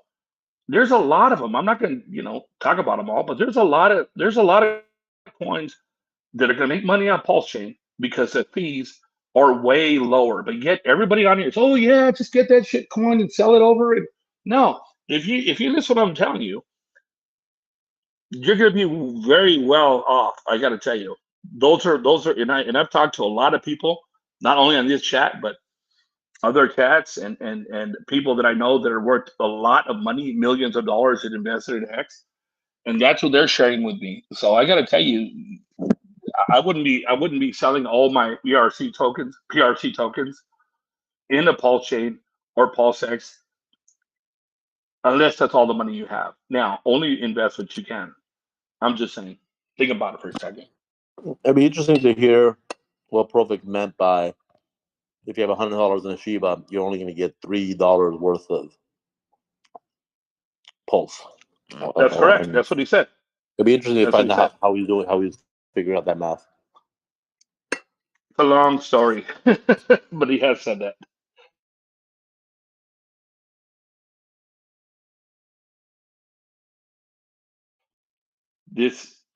This chat is recorded, so feel free to go back. PulseX is unreal. So just saying, brother. I'd rather take my 3% that I got for nothing. Let's say $100. I have $100 in Shiba, and all of a sudden I got $3 in Shiba on the Pulse chain, and all of a sudden all the Shiba has a huge following. Now they come over to Pulse chain and they find out they can swap for a tenth of a penny instead of 50 or 60 or $80. What's going to happen? The reason why Richard Hart came out with Pulse chain is because the fees for Hex to trade on was ridiculous. So if that's the case with Hex, why would it be any different with all these other ERC tokens that have become PRC tokens? And nobody's thinking about that. And nobody on the chat is talking about that. But you wait and see. It's going to happen. No, that's something I brought up a while ago. Actually, was how great it would be for their community as well, because they want to have this huge need to like burn all these tokens and drop zeros off. And it seemed to me that what's going on with Pulse Chain and being able to bring that community over here would just be like a perfect match for each other. I think it's a great benefit for both communities. Exactly, bro. I mean, if we're trying to get the adoption on Pulse chain, why are we every day talking on here about getting rid of your coins on Pulse chain? We're trying to build a project and a community on Pulse chain. Yet 80% of the people on here are talking about getting rid of their coins that come over to Pulse chain. How stupid is that? How ignorant is that? Think about that for a second. Oh yeah, I love Pulse chain, but just sell all your coins and why PulseX and Pulse? Come on, seriously. Most people are talking about the valuation in relation to a fiat currency, rather than thinking, bigger picture, thinking much further than that. I'm talking about the bigger picture. I don't know if you understand where I'm coming from. I'm talking about the bigger picture. Yeah, I definitely understand that. That's what I'm saying. Like, I'm championing what you're saying right now. This is this is where I've been coming from, since I've been in the community. I mean, the whole reason I got in here in the first place was, Richard Hart, or the story of Richard Hart, and then I sacrificed. I sacrificed for what it stood for, and sacrificed to get any profit from it. I didn't even care about that. In fact, when I sacrificed, I didn't even pay attention to keeping my, knowing where my wall was going or whatever. I finally found what I thought. I found a community that had the same values that I had, that I wasn't able to find anywhere else, where everybody was constantly talking about getting in and out of cryptocurrency via fiat. Like, I'm thinking, this is like the opposite of what this whole thing is about, people. But it's all about profit and not so much the implication, the longer term implication on society of what this is and what we can do with this, how important it is for us to get this right. Amen. Agreed. I mean, the more people that are on Pulse chain, the more money we're all going to make. Because Pulse chain and PulseX, and they're trading on our DEX, we're going to make more money. But we're talking about, just get all these coins and sell them all and buy some more. No, that's wrong. I would leave your money alone on Pulse chain. and brings their dry powder. So let's just say that you had another PRC token, whatever they call it. I won't even say it. Just you have a PRC token, and let's say you have $500 on there, and then it gets copied over to Pulsechain. And let's say it's only worth 3%, but yet it starts at zero. And all of a sudden, 2 or 3 years, that's worth a ton of money. Again, everybody on the chat is, oh yeah, just sell for. No, that's wrong. That's incorrect. Think about that for a second. If you could get it for nothing, if you could get HEX for 1/10 of a penny on Pulsechain, and it goes to $25 in 2 or 3 years, oh yeah, no, just go ahead and sell that into Pulse. No.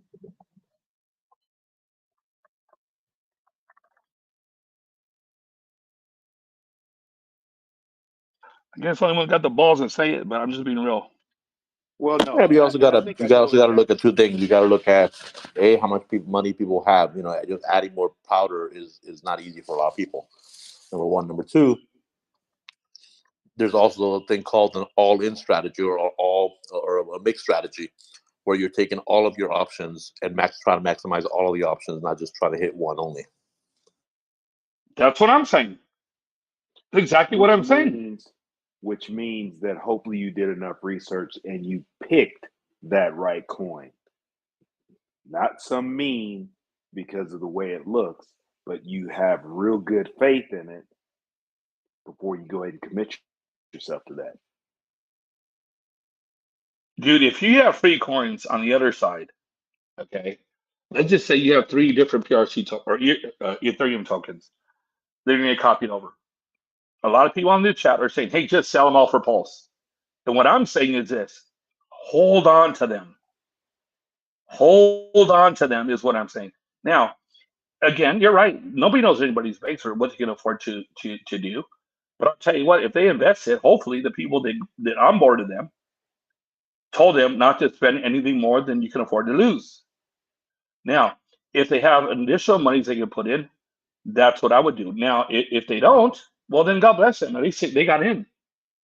But for us to say on this chat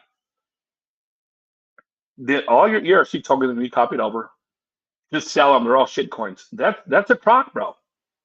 That is it's like the incentive token. Connor comes on here way smarter than me, and he says, Jaginator, and he said on this chat, we don't know what these incentive tokens are going to be when we stake our PulseX. So what I would do is this: I would go ahead and take 80% of it and put into, and he has videos. He has videos on this. I would take 80% of it, put it back into PulseX, and take 10 or 15% and put into USDC, and then 5% back into this incentive coin. So, and I might have said that wrong, but it's somewhat, pretty much on those same lines. So we can make a lot of money here, bro. I don't think going and bearing, we're all excited about Pulsechain, but yet we're talking about getting rid of all of our coins that we get for free. To me, I think it's ignorant. Period. End of story. And mark my words. Luna?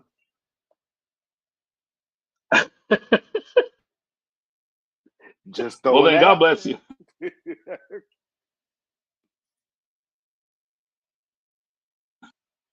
Watch. Get back to me in 2 years and tell me if I'm wrong. I mean, come on. If you're going to a new chain, okay, and you have $100, and in 2 or 3 years, what is it going to be? Is it better that you take that 3% at $3 and put it into Pulsechain, or I don't know, wait 2 or 3 years and all of a sudden this coin is going nuts? Come on.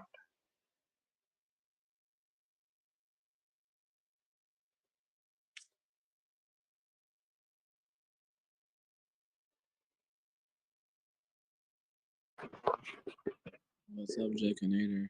So, are you talking about basically ratio trading?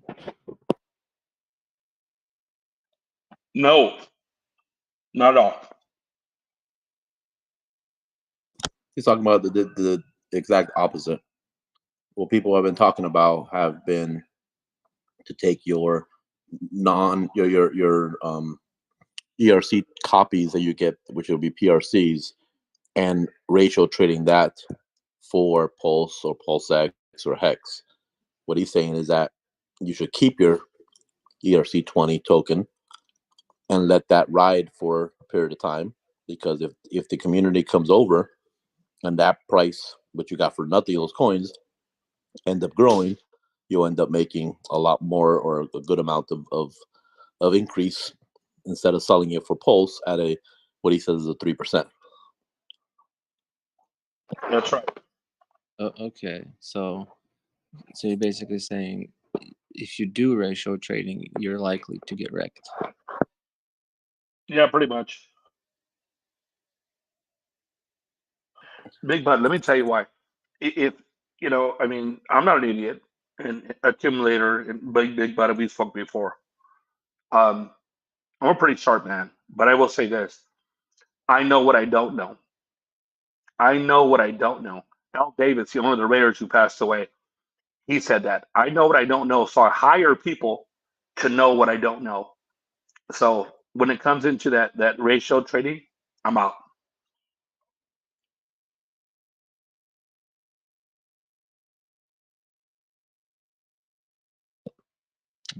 Yeah, that's okay. That makes sense.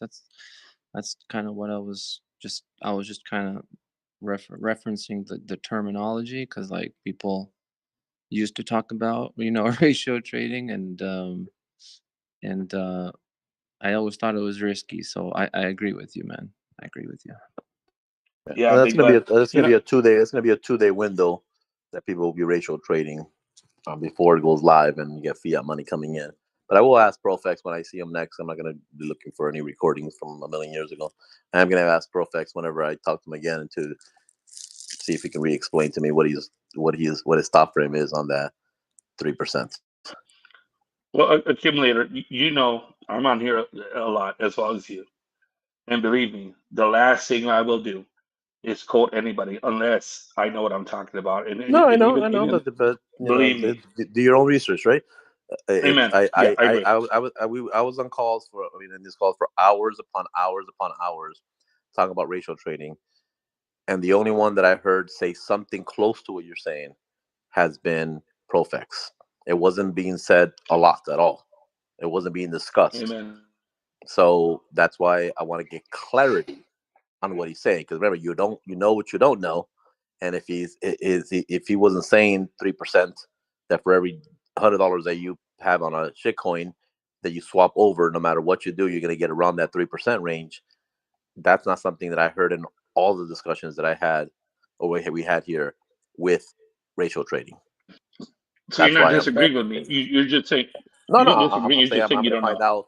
I'm gonna find out exactly. I'm gonna find out exactly what he meant by that because that would have been I thought a big discussion to say, yeah, of course, why do that? Because like for example, my reason for doing it was in essence taking dry powder and trying to get Pulse at the lowest possible price, additional Pulse at the lowest possible price that I could.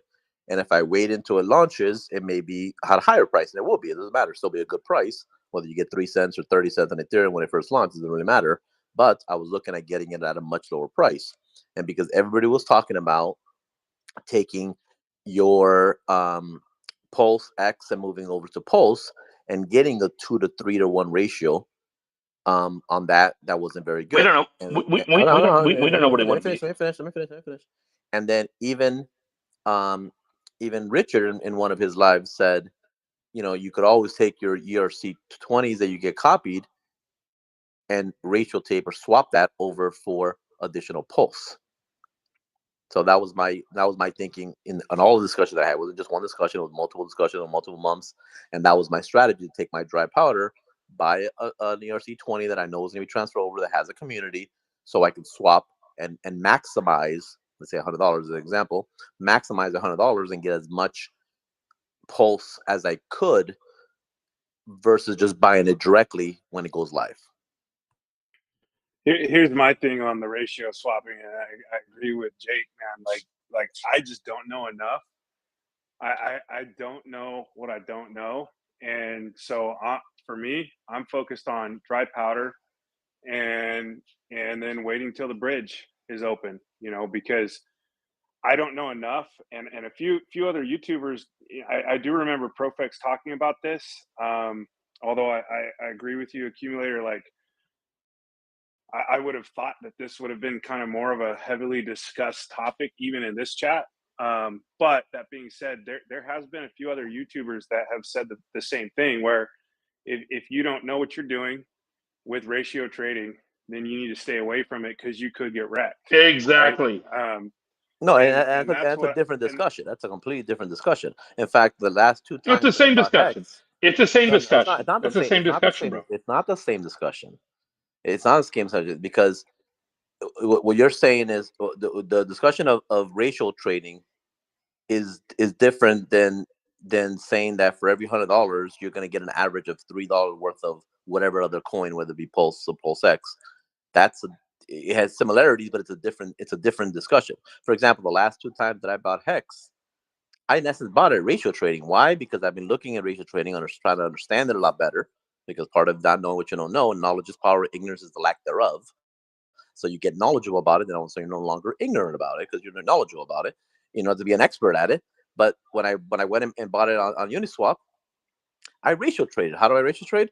I put my finger over the dollar sign and I looked at it and said, okay, I see what I'm paying for. I'm paying 0.056 $1. Okay, now I'm starting to understand what ratio trading means. Okay, it's the percentage of thing. If I didn't have a dollar value, what would be the trade? If I'm selling this coin for that coin, I'm getting 3.61 to 1 on this one. That's what it is. What does that equate to in dollars? This is what it equates to in dollars. So part of it is not easy. It's not something that you just flip your fingers, but it's just like anything else. Once you see it enough time, you're starting to understand it. Can you still get wrecked? 1,000%. You can wreck with anything. I got wrecked when I bought it at 43 cents, and now it's at 3 cents. Of course, anything could, but knowledge is power, right? And the more I know, understand ratio trading, while it is very complicated, when you are doing ratio trading, again, it's not easy. Of course, not easy, but it's not one of those things where it's hard, so therefore I'm not doing it. If you can understand it, there's a way of doing it. You're gonna have some more slippage. When you are pressing the order, it's not like you're just pressing the button and No, saying, "Oh, I disagree.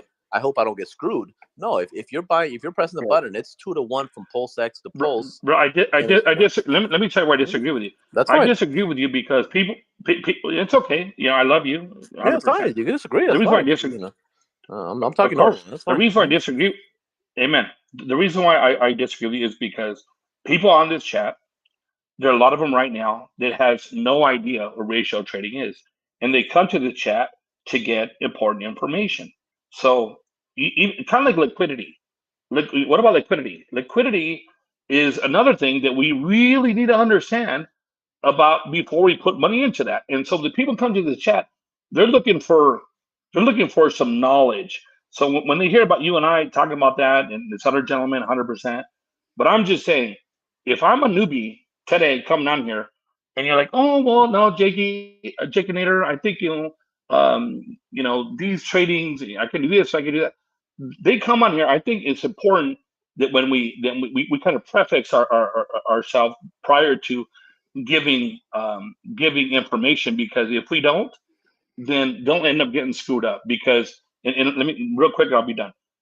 Liquidity, and I've heard this from so many different people. I'm talking about Pepe and Mandalorian and Papa Boner. I mean, all these Profex, Gam, all these different people.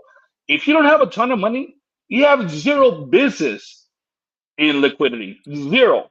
Done. Nothing. This guy came on the other half $300. I want to price liquidity.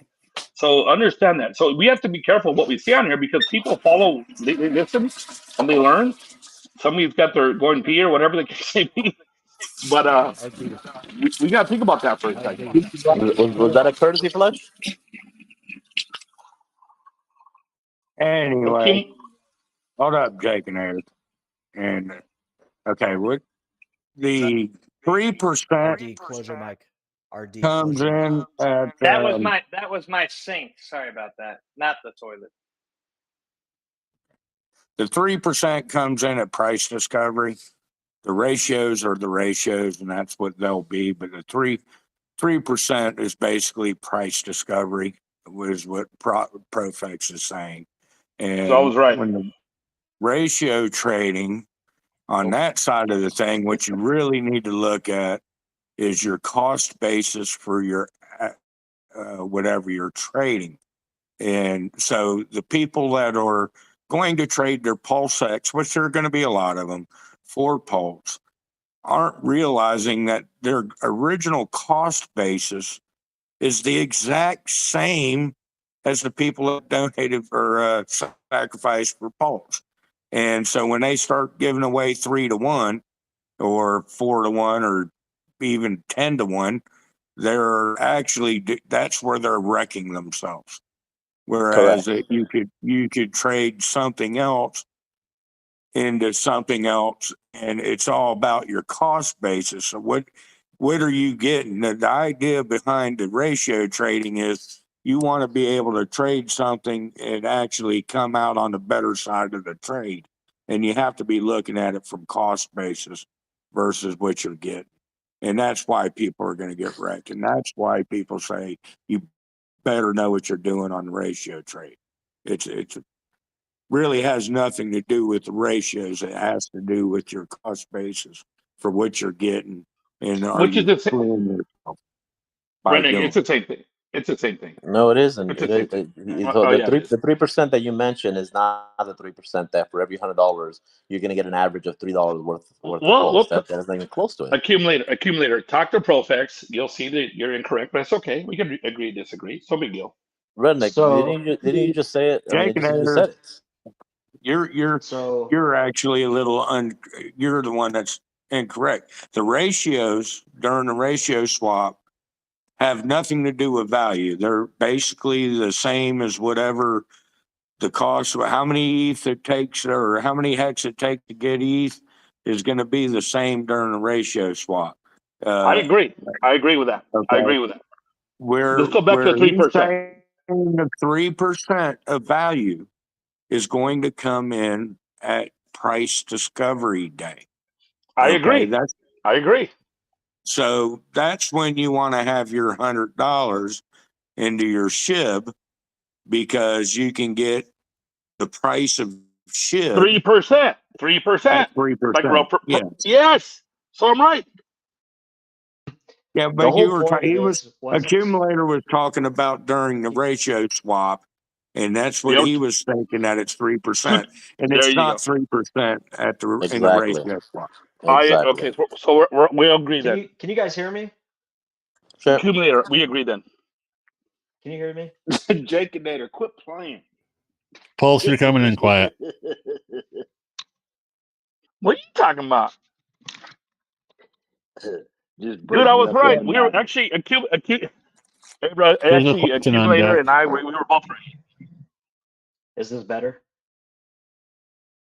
You're still quiet. I'm gonna go You sound good, bro. headphones. I sound good. You sound good, bro.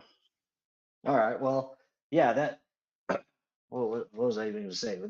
That 3%. It's just the roughest of rough estimate, which holds no true logic behind it, other than just to emphasize the fact that when you have these copied coins, they're not going to have equivalent USD dollar value.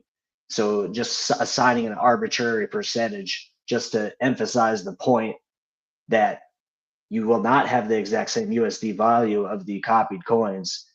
So this just comes into the discussion of why would someone want to hold ERC20s for a copy when you can just hold USDC and be protected from a bear market while Pulsechain is continued to be developed.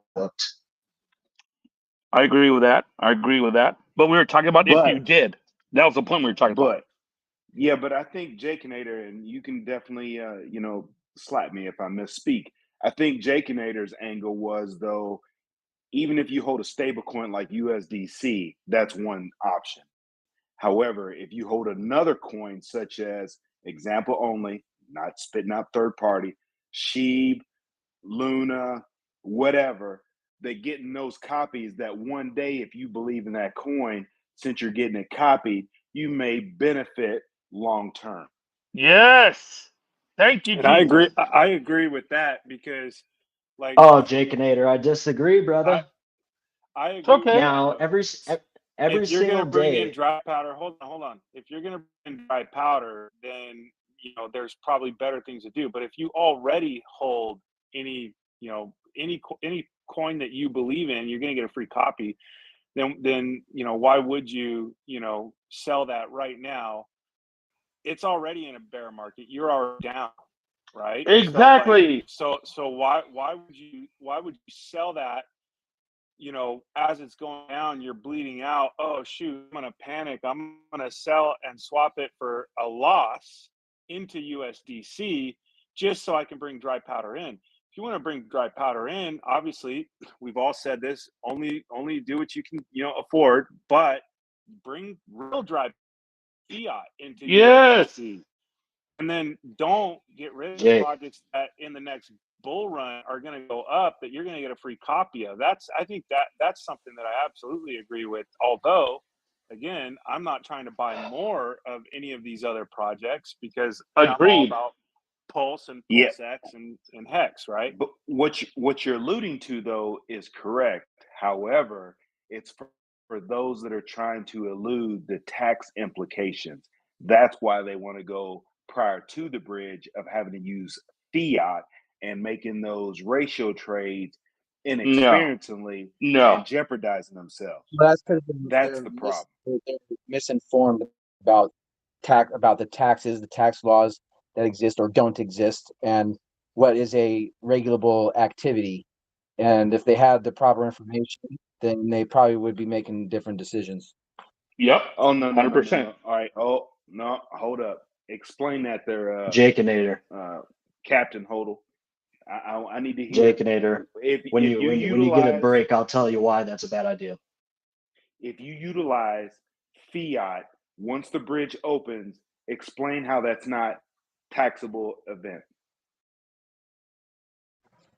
Well, so what you're saying essentially is that there's currently a tax law that relates to that particular activity. That's what I'm saying. So if you can answer that, then I can move forward. Captain, so pre-bridge, there's no USD vol. Yeah. If you have 1,000 sheep and you ratio trade, regardless of what you get 1,000 sheep and you ratio trade the free sheep, the sheep on Pulse, but you got at 0, and you ratio trade that for Pulse at 0, which is ratio trading, and you get whatever coins you get there, you have no tax implications in most places because you traded everything at 0. Exactly. Gets it. But keep going. No, that was it. Yes. That's where there is no tax information. As compared to that's ratio trading. I understand. Right. As compared to having $100 of that's fiat clear. and then buying Pulse for it, then you're buying it at whatever price you bought it at.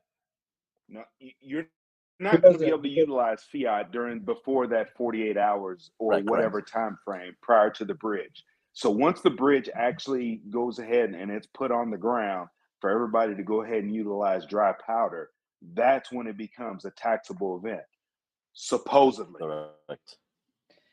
Jakeinator, there's no point of hanging on to ERC20s when you can just swap them into Pulse and still have your... Dude, can I please speak and respond to Jakeinator, Captain Hodel Baggins? Yeah, who's talking? Go ahead. Who's talking? Am I stopping you? Jakeinator. No, go ahead. I'll speak. Go ahead. Who's talking? Okay, go ahead. Pulsewell Wannabe. Can you hear me? Yes, sir. Is this headphone wrecked or what? No, you're good.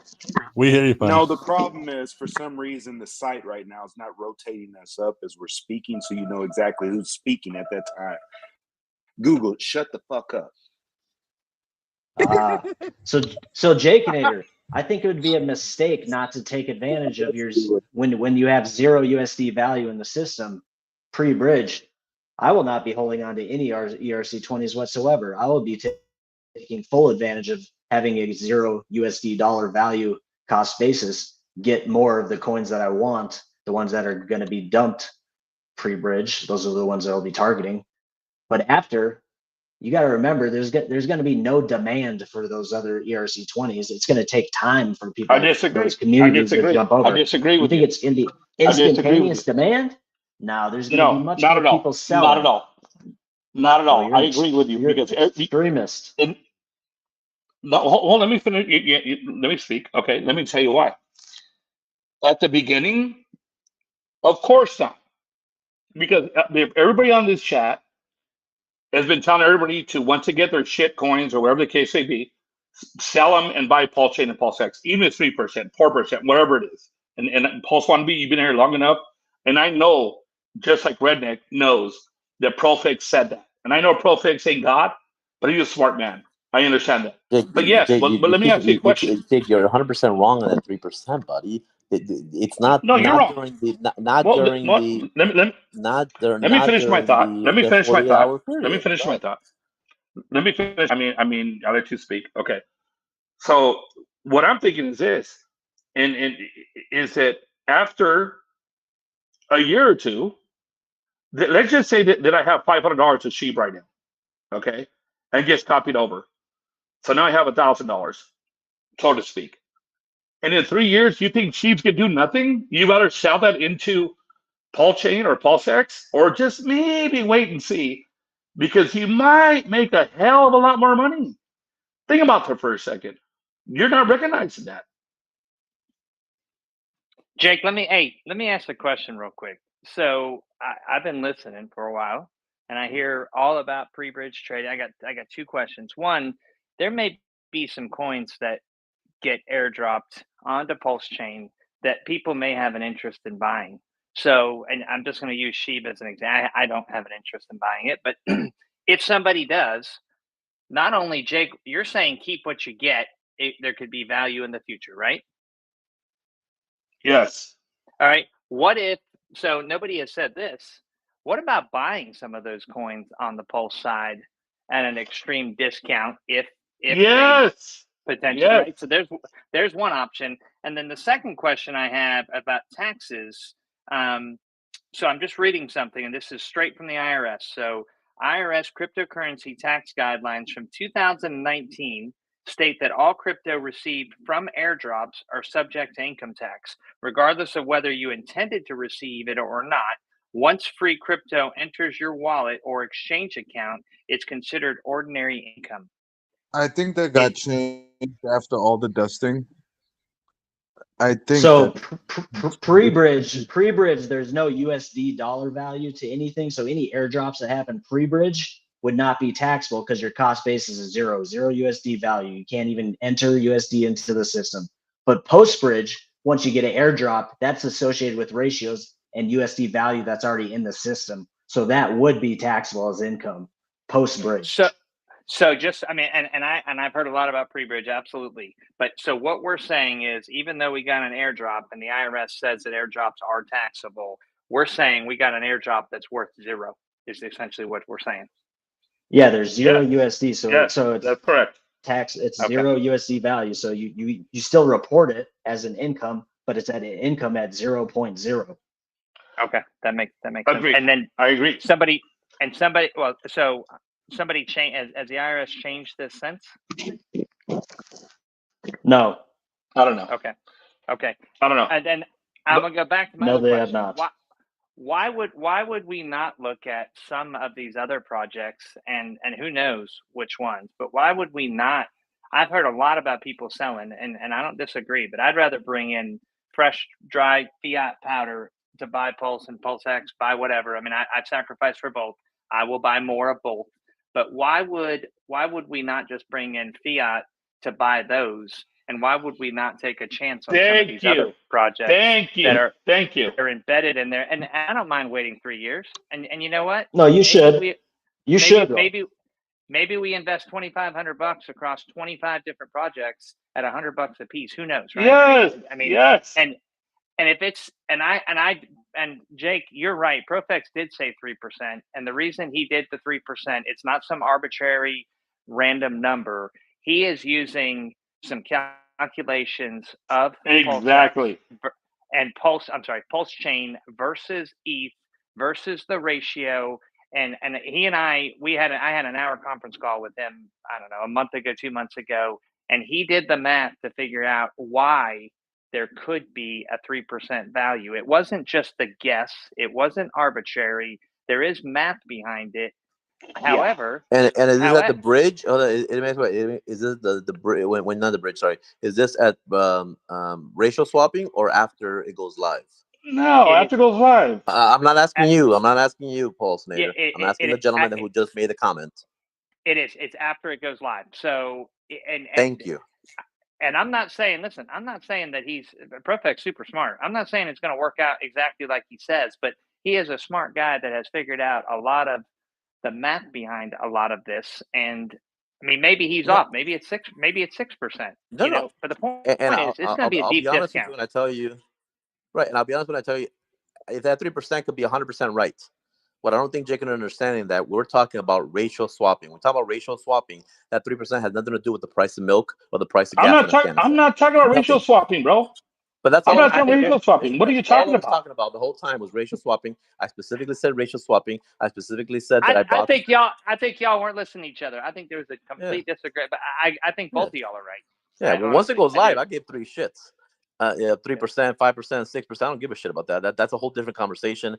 I'm talking about racial swapping, which again, heck, you talked about not telling people. You know what? There's enough smart people on here that we can talk about racial swapping. We can talk about. Now, do we all agree that a newbie shouldn't be doing that? Great. If a newbie decides that they want to do it because they heard Jake and Nate, or they heard myself, they heard somebody else, you know what? That's their problem. We're not talking and saying, "Oh, we're gonna do it. We're gonna make so much money." We're not talking about. We're actually putting the asterisks behind it, saying it's not thing, but we're all adults here, and we could also talk about racial swapping. We could also talk about other things that are higher level without making the newbie going, "Oh my God, I'm going to do it because he's saying it." If somebody's dumb enough to do that, that's on them. We can still have that conversation. We shouldn't just say, "Oh, well, let's not have a conversation. Let's just talk about buy and hold it. That's it. Hold as much as you can. Don't say anything else." Of course, you can still talk about it, and we should still talk about it.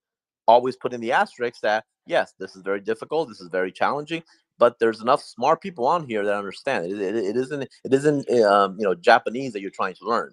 It's racial swapping. I think if you put the asterisks on there, like you just said, that would be cool, and I'm super cool with that. I think the problem is you don't. I think we're good. I think we've done it now. I mean, the answer to that is, listen, ratio trading is no different than ratio options trading in the conventional traditional markets. Of course. You know it. You can do very well, or it absolutely can wreck you. And you know what? Yes. For any newbie at all should absolutely understand that when you say ratio, it's like leverage, and either you're going to win big or you're going to lose big. There is no in between. And that's all you need to understand when you're thinking about ratio trading anything. And it may be best to bring in. It may be best to bring in dry powder and do some research. Amen. And maybe buy some of these other little projects on the side with a little bit of money and just wait 2 or 3 years. Who knows? Yes. You may be buying stuff at a 99% discount, if not more. I mean, hell, there's enough in the markets right now at an 85% discount. I mean, would I rather have somebody own HEX and have a real coin? Absolutely. But you know what? If HEX starts to run and HEX does really well, and some of these other, let's just say HEX does what we anticipate it will, pre-bridge, post-bridge, everything starts going. Maybe HEX won't be at a discount that it is right now, and maybe some of these other little things may be. I mean, they may be worth looking at. Amen. Yeah, and those are all viable options, or actually very good options. But to say that swapping your free tokens to get Pulse is an idiotic or it's a stupid thing to do, that it's just another option. And it's a very good option, especially if you know that the one thing that you know for sure, nothing's for sure, but pretty much the closest thing to being for sure is that Pulse will do very well. You could find 10 coins and all 10 coins shit the bed. So now you have a bunch of coins that you just hold on. Let me finish. And then I'll speak. Let me finish. So you could also have 10 coins and have that beautiful strategy, and that's great. Buy 10 and do that. And that's a great strategy. If you want to do that's great. And those 10 coins, you can find 1 or 2 that blow up and you make a lot of great. But it could also be that all those 10 end up not getting a community. That could happen. But the one thing that you're for sure, I'm not saying it's the right strategy or not, but the one thing that's for sure is that Pulse will grow from whatever the price is going to be at launch in the future. That's a valid point. Look, you can't go wrong with more coins is a good thing. You can't go wrong with PulseX or HEX. Of course you can't. Of course. Absolutely.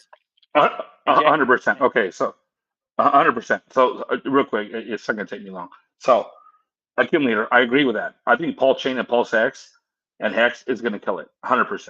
But I will say this: how are we trying now? I don't know about you. You and I have spoken many times, but I don't know about you. But how many times do we talk about bringing people onto Richard Her projects? Let me finish.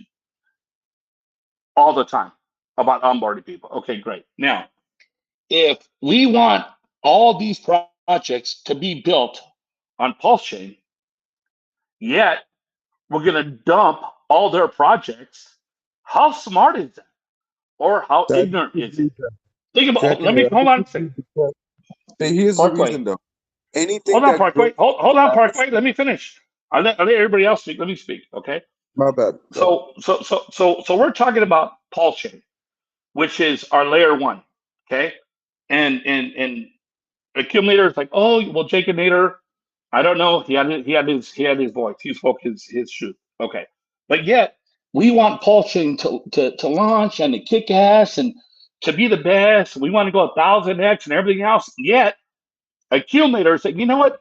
You should probably sell all these coins that are going to be built on Pulsechain. Let's get rid of them all. That's going to do great for Pulsechain. Heck no, it's not going to be good for Pulsechain. If let's just say I put $10 million into a project on Pulsechain, and then I have accumulator or anybody else on this chat saying, you know what, they're all shit coins. Let's get rid of them. Other than, you know what, hey Jaconator, I got this friend. He's building a project on Pulsechain. He's really cool. Please check out their project. It might be cool, but yet we're saying sell them all and buy Pulsechain and buy PulseX. How the heck do we plan on being successful when all these people that are building their projects on Pulsechain, we're telling them to sell them and to get rid of them because they're all shit coins. And if you guys can understand that, then I don't know what's going on. Go ahead. Jaconator, I hate to tell you this, but I got rid of all my shit coins over 12 months ago, all for Hex. Yeah, what's going to go on here is these coins, hold on, these coins are going to be copied. They're going to be worthless, but the owners of the projects are going to see this. So it's all marketing deploy, and that's the only way to get eyes on Pulse. So the coins they're going to create their own coins. Yeah, they're going to create their own coins and bring them over. They're not going to use the copied ones. I don't believe. But why not? It's You just can do it with marketing. NFT project. Why wouldn't you be able to do it with I don't know crypto? about NFT. Dude, I don't know about NFTs. But I'm just talking about the other major ERC20s. Why They're going to be would looking at it. They're going to be why looking would at they it at least. why would they not use that coin that gets copied? I mean, just an existing. I pick sheep. What it doesn't matter. Any of these. Why would they? I mean, people are going to create new projects. Agreed. But why would an existing project want to go create another coin when there's already a coin there? They'll that use is it just waiting. if the project come in and bring liquidity. Yeah, then it'll be okay. It'll be two different coins, just like Hex is going to be one on ETH and one on Pulse. So right, yeah, they'll just be two coins. I'll ask this question. Okay, so let's use Hex because we can talk about that. Why would do you believe that everybody's going to abandon PHEX, EHEX for PHEX, or do you think that there's going to be value in both of those?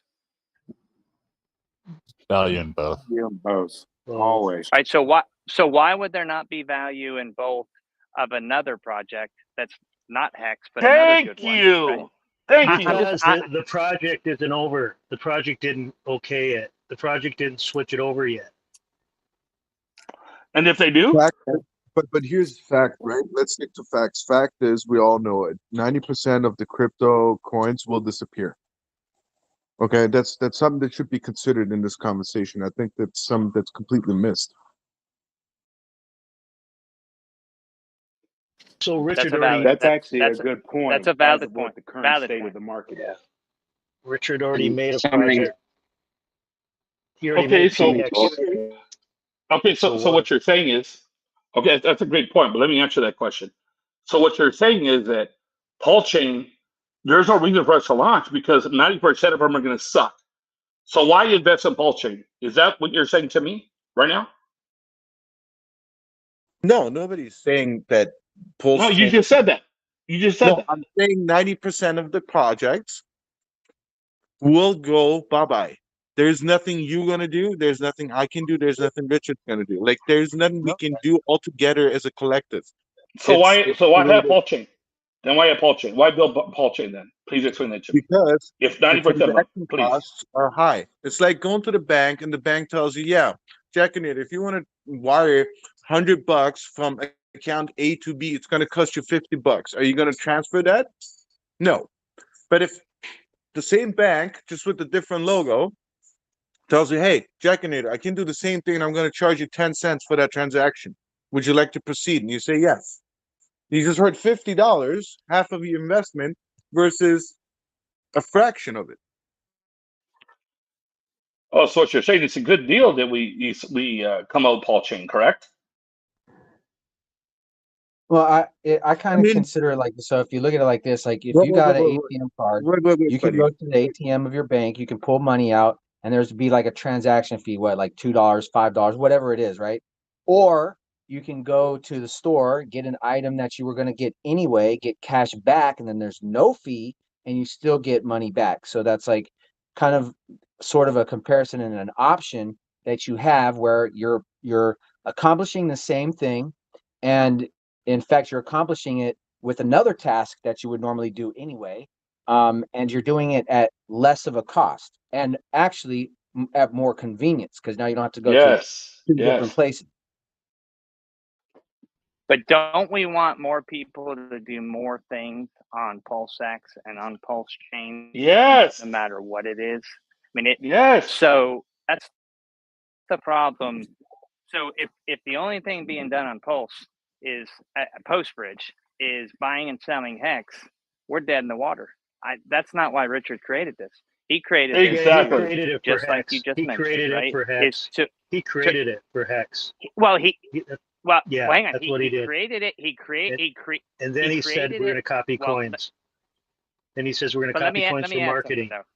For marketing. Mm-hmm. Okay, but I can tell you this though: there is not enough Hex trading. Period. There's not enough Hex coins that trade in order to make Pulsechain truly successful. So he created it for Hex holders. Agreed, but he didn't create it just for Hex because the volume for in PulseX and on Pulsechain won't be enough to be successful. He Right. needs, and it's not even going to be the new project. It's not going to be just the new. What about the other forks of Ethereum? This one's coming over with great marketing. What about the other ones? Right? I'm not a fan. I'm not a fan of any of those. I actually think what Richard did with this fork is smarter than what others have done with other forks. And I think the fact that there he's you airdropping, go. So it's not only for Hex. It's not only for Hex. I agree. That's my. I'm saying it's not just Hex. I think Hex community benefits from this 100%. But it is for all the other projects, future and existing projects, and we would do much better by having lots of volume of whatever on Pulsechain, taking some volume and throughput from Ethereum onto Pulsechain, creating revenue and volume opportunities in PulseX. That's obvious. That's what we want. We want growth. If you disagree with this guy, then you guys are just idiots. I got to tell you. We want growth and organic. Redneck theory on this one, if you don't mind. Basically, long and short, yes, he's going to fork everything. You're going to get copies on everything. There are going to be certain coins that will not operate on the Pulse side because it requires a front end that's built on the Ethereum side. So unless that token or the coin itself or the founders come over and open a front end on the Pulse side, then that token on the Pulse side is going to be worthless. And yes, trade it away for whatever the hell you want at that point. We don't need those devs to do it. Like we could actually do that ourselves over here if we wanted to. Exactly. Jake says it's 3%. Jake says it's 3% though. He says it's going to be 3%. Well, H-Man, go back to PulseX. Go back to PulseX. H-Man, I bet you whatever you want. I'm right. You're wrong. Jackinator, in regards we'll see. Okay, that's okay. You made a statement that we want to grow super fast, blah, blah, blah. growing super fast is very dangerous because that's how businesses collapse. It grows beyond their capable, like not capabilities, but it just grows beyond what they were expecting, and this is where shit goes like sideways, I have right? an idea. So, I have an uh, idea. I have an idea. I'm not. Let's get on this. Let's go to the Pulsechain chat and talk about how everybody should sell their stuff, and so Pulsechain and PulseX doesn't work. This is ridiculous, and that's all you guys talk about. It's awful. It's disgusting. Yeah, but Seriously. who's holding? Who's Check, holding shit coins? Who's check. holding shit coins to get copied? Pulse Wannabe said he just sold all his before to buy Hex. Hey, H-Man, I did that too, bro. I sold all my shit coins. Don't get me wrong. Oh, good. I'm in All right. I'm in all Richard Hart projects. You know me, okay? But the fact that we come on here and oh yeah, well sell all your shit coins on Pulse Chain. When will Pulse Chain really take off? It's all we do is talk about our chain, Pulse Chain. That just sell all these people that are building their projects on Pulse Chain. Just sell them because they all suck. How will Okay, never Jeff, become an where do Ethereum? I sign, This is bro? awful. I take the card. Where do I sign? I take the card. Done. We just argue with them until they sign. That's all. I'll tell you what, I'm right.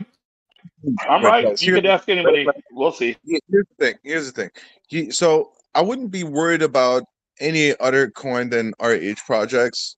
Number one, and it's totally up to the person who bought a very risky coin, right?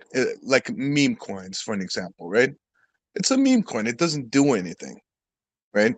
So if they're investing in that and they're getting a copy, it's totally up to them. It's a copy. If they want to do it, they can do it. If they don't want to do it and they believe that they can create parity and do a bunch of cool shit with it on PulseX, be my guest. Do it, though. Like, why not? Right? If they think, hey, I'm just going to hang on to it and I hope that something's going to be built on the front end, do that too. Like, it's totally up to the individual that holds that coin. Exactly. A meme It is coin, so. it's not a It is financial so funny. decision, bro. It's like Exactly. buying candy. You know what I mean? H-Man, H-Man, it's so funny because Exactly, Parkway. you Exactly. H, hold on, H-Man. What? We all want our base to go 1000x, but you know what? All these people that are building that maybe spend 5 million, 10 million, 15 million, and believe me, I've had people reach out to me, and I won't DM you, but they reached out to me. So these people, they're building their projects on Pulse Chain. You're saying, you know what? They're a bunch of shit coins. Let's get rid of them. Let's just buy Pulse Chain.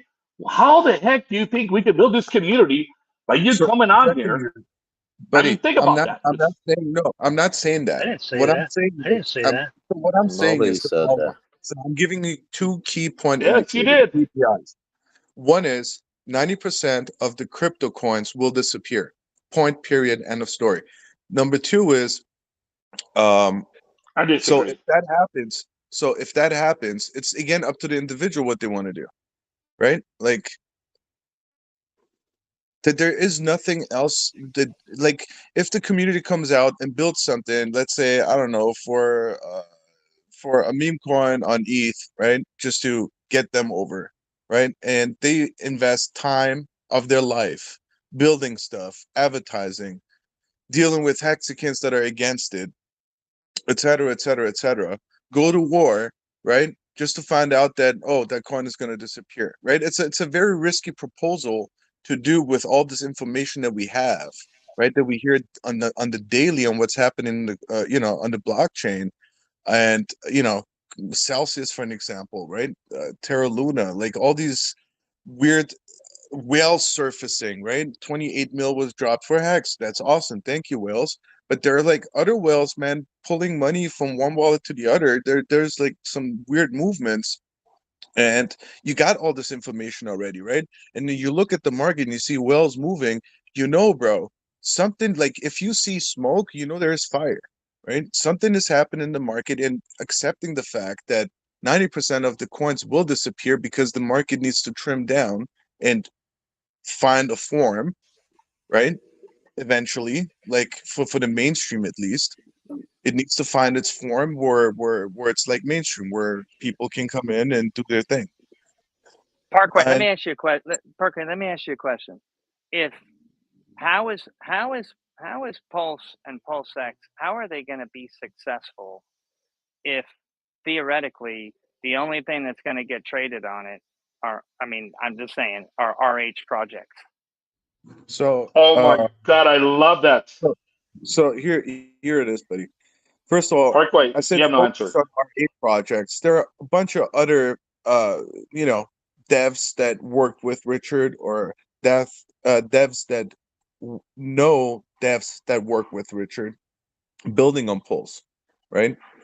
They already like started the projects. They're good to go. So these All right, so, projects. but So if you take a bigger picture, hang on, let me interrupt and ask a you question ask real me a quick. question. So, Let me answer your question before you ask another question. You So haven't in order answered the to see question the at all. bigger picture, in order to see the bigger picture, you got to step back and take a look at Pulsechain. Pulsechain is right now currently dedicated completely to DeFi. Even the NFT projects, right? They're gonna show up. There's DeFi, like decentralized finance. Decentralized means nobody can touch it, like the authorities have no control. And it's a finance platform right now, right? And I think all these projects that these people are building, they will succeed. So the chain itself will survive. The coins that are being used, I don't know. That's a question, but the chain for sure will survive, bro. The RH projects for sure will survive. NFTs, we just finished, like, He I asked think. you a question. He asked you a question. You can't even answer it.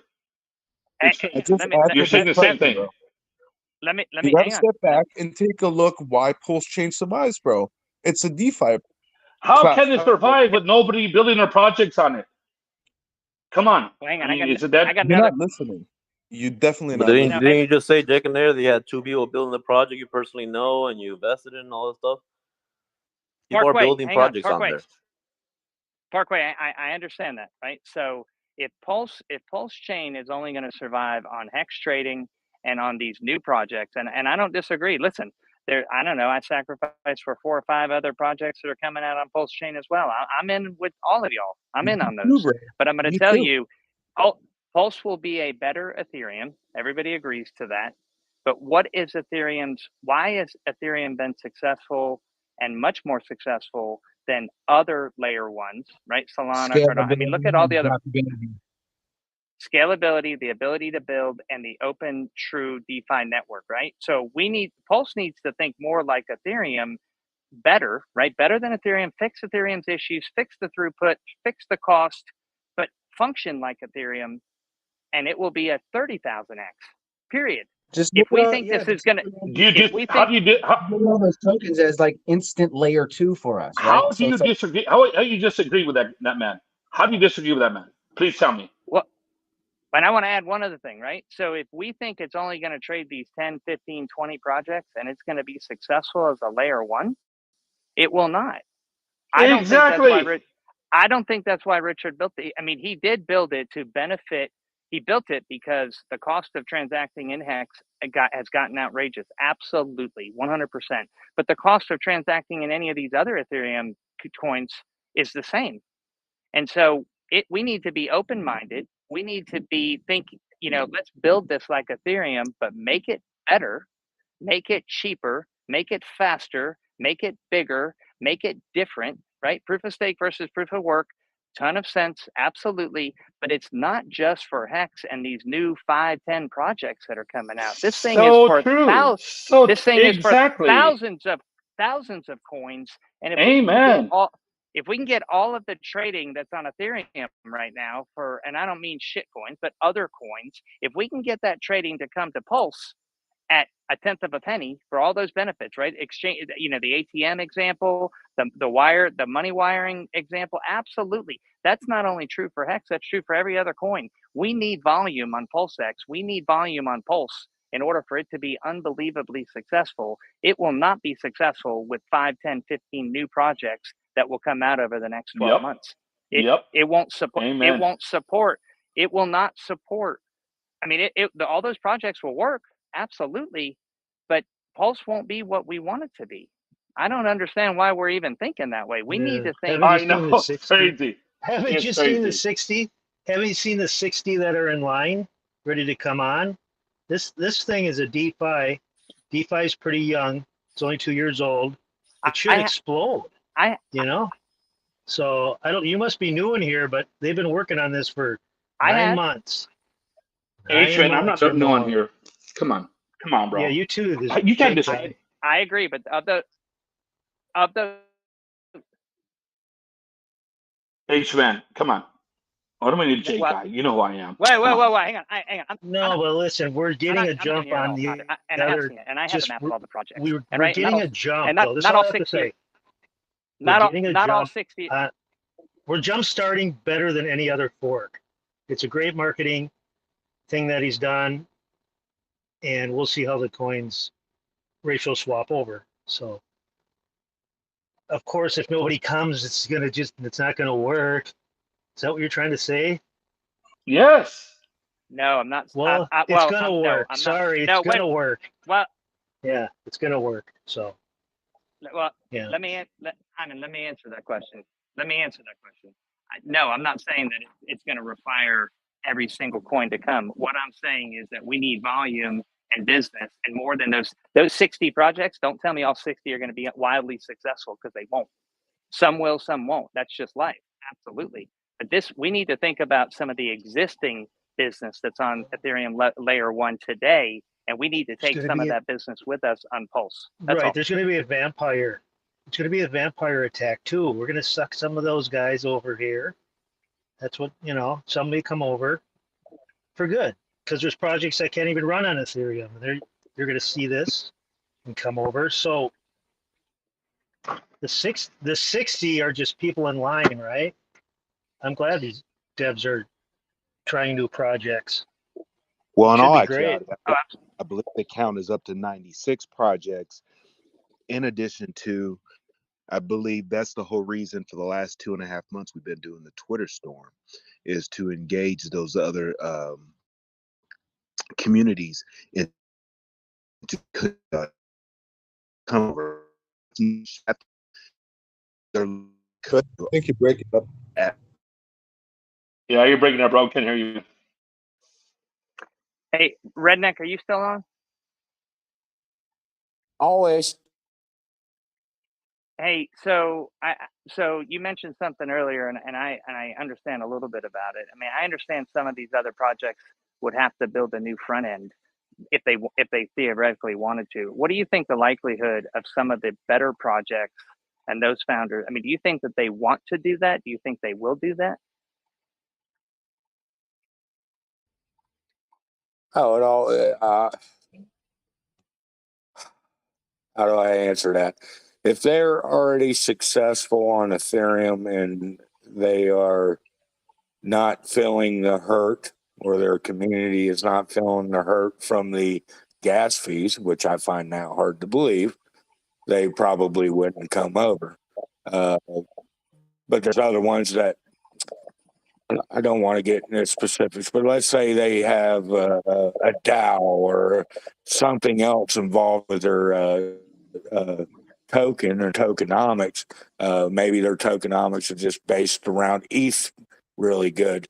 I mean, it just doesn't translate over onto the Pulse side without them actually coming up with a complete new coin built for the Pulse chain. And so those coins probably aren't going to move over.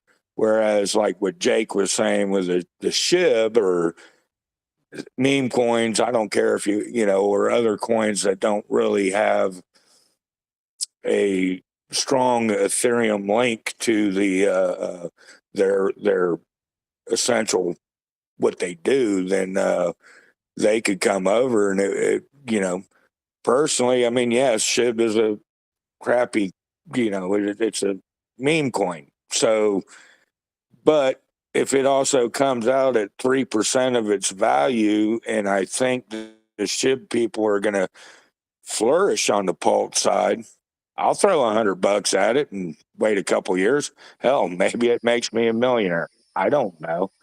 But 3% of its initial cost, I mean, that gives it room to go up a million X or a million percent. Right? Redneck, did you hear Correct me if I'm wrong, please, right now, in front of everybody. Did PulseX not say that? Yes, PulseX said, and he was talking about price discovery, that everything should be around 3%. But, that could change. But as of back when he was talking about it, he said about 3% was a good number you could come up with. Okay, good. Do you hear that, accumulator? H-man? Who's going to buy it? Who's Jake, going to Jake, buy it? you like to talk. You don't, Jake. Hold on. You like to talk. You don't listen. We already said that already. We talked about. We said it No, 4 I different listen. times, but you like to hear. Hold on, no. I'm talking now. I said it 4 different times. We were talking about ratio trading. Nothing to do with ratio trading 3%.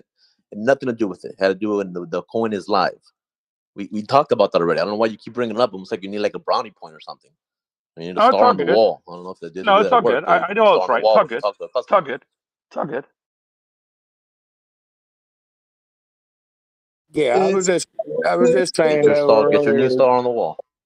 if they get I got plenty, bro. Don't worry about that. Got I'm plenty. sure you do. Every phone call you get us saying, "Well, I know I've been in sales before. I understand." Yeah.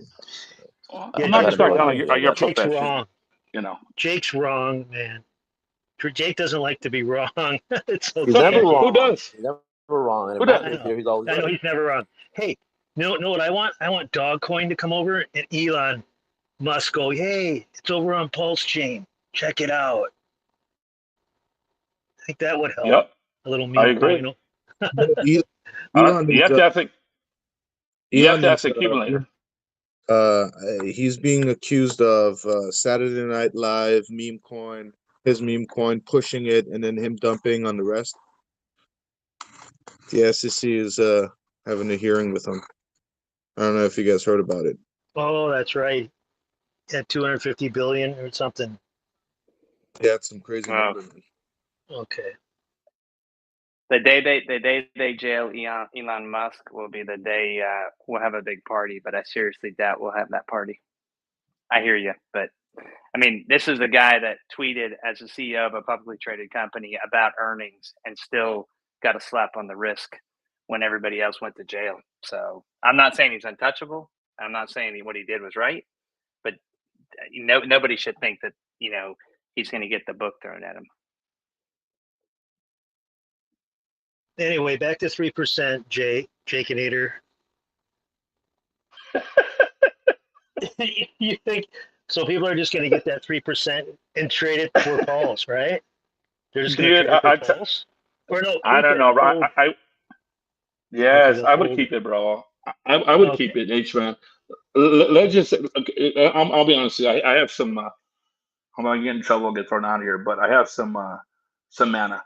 So not $5 a mana, $500. That's it, zero, not much. Okay, so if it gets it gets crazy, I'll keep it for 2 or 3 years, and hopefully I'll be blessed. That's all I'm saying. I'm not gonna, I'm in the Pulsechain. I'm into PulseX, and yeah, I'm okay. I want to buy some more Pulsechain. Don't get me wrong, but at the same time, I have some other PRC tokens or ERC tokens in terms of PRC tokens, and we'll see what happens. That's all I'm saying, bro. I don't think it's a bad idea. I think Redneck just said the same thing. Redneck just said, "Hey, you know what? If I had $100 a sheet, it might turn into some more money, and I might become a millionaire one day." So let me ask you: you say you want to grow the community, right? So why aren't you buying NFTs, bro? Who are you talking to me? Yeah, dude. I know nothing Because about I don't them. understand NFTs, and who wants a JPEG when I can go take pictures myself? Dude, Redneck, dude. You know what? Take a picture of your truck, make it an NFT. You happy?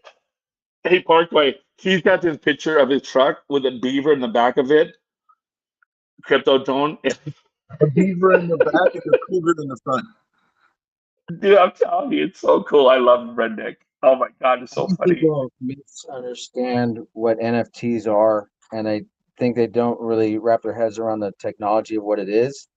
And I think that it's been kind of bastardized because of the JPEG movement with NFTs. And people seem to think that that's all that it is, but that's very little of what an NFT actually is and what it can do. It's actually limited only by our imagination. And in the future, everything will be an NFT. Your medical bills, your criminal record, your driver's license, everything's going to be in an NFT contract. Mark my words.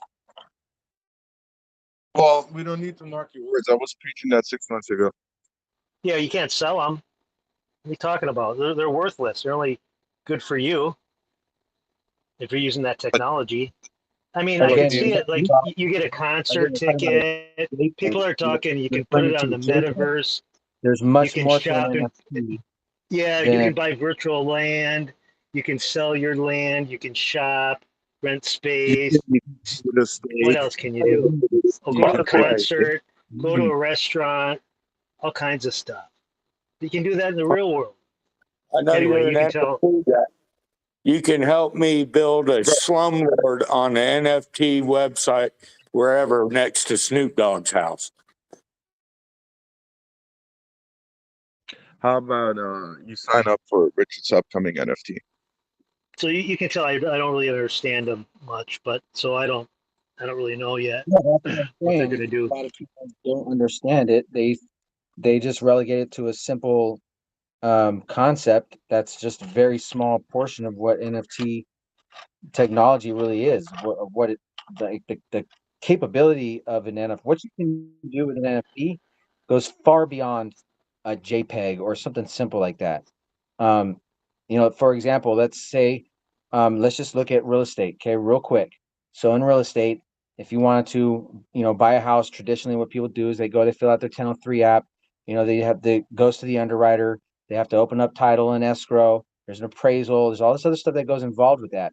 However, if you could apply the NFT concept appropriately to it, you wouldn't need the middleman, you wouldn't need any of that, you wouldn't have to worry about, is the information correct? Is the title information, is all of that accurate? Because it's right there, it's on a blockchain, it's immutable. The problem is with NFTs right now is A, generative art cannot be copyrighted, and B, that it's the way that it is stored, the actual JPEG itself, where it's stored, it's usually done in a way where the person that has that can move it at any time. All that they're selling is like literally a roadmap or like a direction. Somebody owns the direction to where that is housed. But if that person decided to switch that out for a fucking dick pic, they could do that. And that person, all they bought was the directions to wherever that storage place was. But then you have things like, IFPS, where that kind of would prevent, it's done in a way where it's more secure, it's more trusted. But I think there's a lot more advancements that we need to make, right? With software, with hardware, there's a lot of things that we can do with it. And I think we've barely even begun to really explore the technology. We haven't barely even broken into DeFi or fintech or really any of this stuff. We're on the cutting edge of all of this. But again, that's why it's so important that we get it right, and we get it right now. There you go. Yeah, so the NFT pictures. NFT worlds, okay, last year brought in over $1 trillion. Go and figure, bro. Yeah. All we need is a chunk Yacht of it. Club. Yeah, because you got in early. Whoever got in early on that made a killing and knew what they were doing. All you yacht boys got in early. Well, they're in a Anyway. shit show. There's a guy who took the pictures, copy pasted them, and created like a new collection with the same like entire fucking Bored Ape Yacht Club collection. And there is like this huge uprise right now where the techies are saying, well, it's not the picture, it's about the smart contract itself. Well, this is what I was Right. saying. You got to be a coder. You need to be a coder to get into this shit. So you could need to be literally right click and save all of any NFT that's generative art. You could save that and redistribute it all you want, because there's no way that can be copyrighted at all. So in the U.S. Supreme Court has said only a human being, not an organism, not an entity, not whatever these other people try to interpret it as, specifically only a human can create something and produce it where you can copyright it. Generative art is not done in such a way. Generative art is made by essentially AI or computer or algorithm. So therefore it cannot be copyrighted. And this has already gone through the highest levels of law. And so this is well established now. This is something that most people aren't even aware of. So when it comes to that art in NFT, I think it's a bubble. It needs to crash. I think that's a problem for it. I think it's holding it back more than it's helping it, to be honest with you. How many people on here talking about selling all our ERCs? So at the end of the day, the NFT community, imagine staking your NFT, bro. Like imagine platforms that allow you to stake your NFT and you get yield for doing so. Why would you? No, I don't want to imagine that. What are you Exactly. making so complicated? It or not, it's already happening. Let's It's just like stake some money. Well, stake some money, I suppose. Okay, you buy an NFT for $1,000. I'm going to stake it. I don't know how, but yeah, I'll just stake it in little pieces. I don't know how that would work. Just wait till it comes out in 5 years. It'll be worth more, and I'll sell it.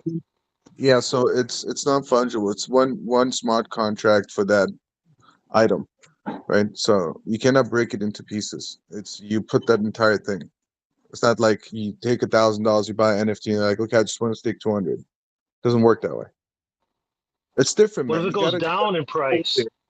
Because here's What the if you thing. stake it and it we goes sit down? here, we sit in this chat, we talk about growing community, and then we have an issue by understanding NFTs and try to digest it in a way. It's always this resistance that You comes up. don't It's like, know why? what you don't Why know. NFTs? Why? Right? It's like, dude, because it's the community. It's $1 trillion community, and I think they deserve to, that Hexicans are capable to understand them when they come over, because that's our onboard. That's the people that we're going to introduce to Hex. And if you cannot communicate Well, we don't with have them, we and don't you have want to we be don't have a always like trillion in a dollar resistant mode, or we your don't have NFT garbage, then I don't think like Park. that's going to be helpful. Okay, well, there's greed involved. I don't want to do false marketing. Everybody's going to get rich off of NFTs. So you got to keep it, honest. But there's not very many honest people in here, and they all want money. Well, I am, Not and I will say everybody. this: we don't have a $1 trillion community, Parkway. You know that, so I He's don't know why talking you about would the say that on here. NFT We do community. not You have weren't that. listening. He's talking about the NFT community, not He's the missing the Hex boat the whole time. community. Yeah, of course we want a piece of that. Yeah. That's okay. I'm gonna get Parkway. You're gonna get in with me. He's gonna teach me NFTs, and All we day, will bro. come up with the Beaver Camel collection. With the cougar at the front. The There you go. Redneck Lambo NFT. There you go, bro. Accumulator. I'm Whatever trying to you get. want. So you could take your grandchild's drawing, take a picture of it. The picture is like, you should see it like the cover of a LP. Remember LPs, vinyls, 12 inches, right?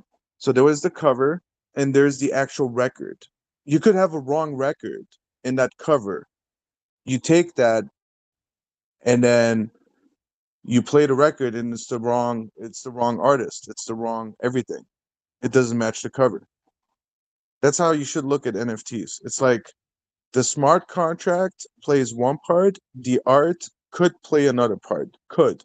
Doesn't have to, because it could be a picture, it could be a video, it could be 3D that you could use in different platforms, and you could call it from the blockchain and use it in that lobby, the way Richard calls it, right? So that lobby now works with the blockchain, and you could use that item that you purchased as an avatar, or use it as part of your avatar as shoes, or I don't know, hang it in your living room, or whatever use case you find for it.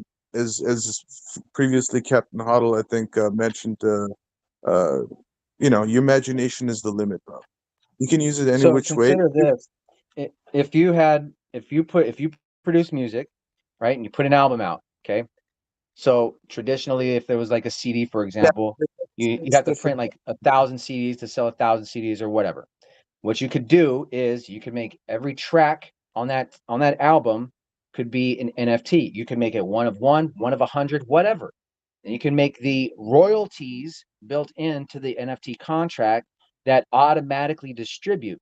There also needs to be written what people aren't doing right now, which will be done in the future, which actually is what I'm doing, is You're writing way into too the fast, secondary market what the Captain. You're way too fast, contract buddy. is going to perform, how the You're faster royalties will than be your own paying out. shadow. You're faster than your own shadow. It's too much information. Like literally, you got to take it step by step, bro. Like you got to give it days. It's not going to be resolved in a half an hour or so. This is like days of just back and forth information.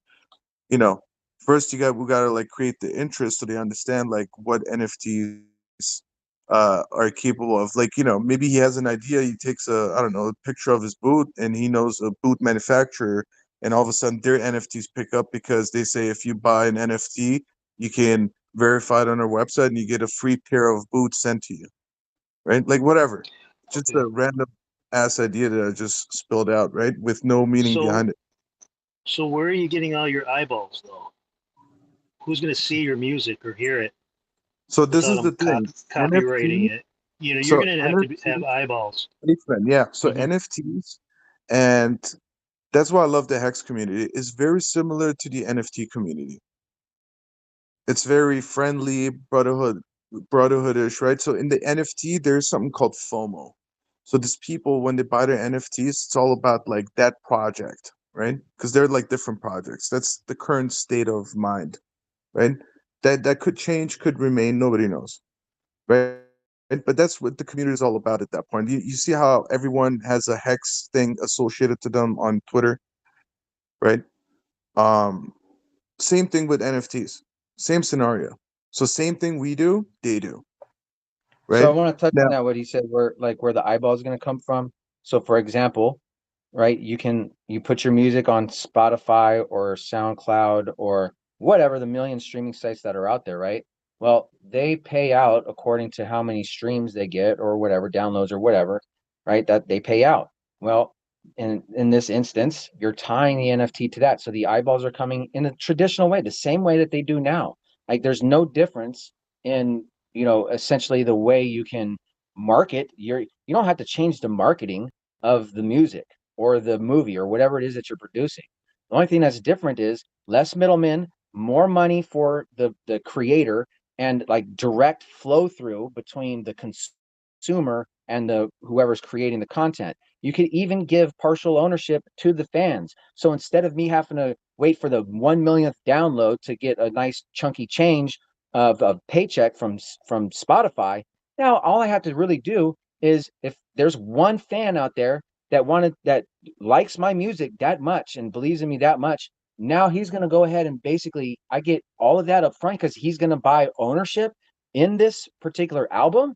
I mean, that now you not only have your fan base even closer to you, but you have like instant marketing built into that. You have people who their interest in owning that also is promoting it as well. Just like he was saying, like the community is, that's how NFT community is.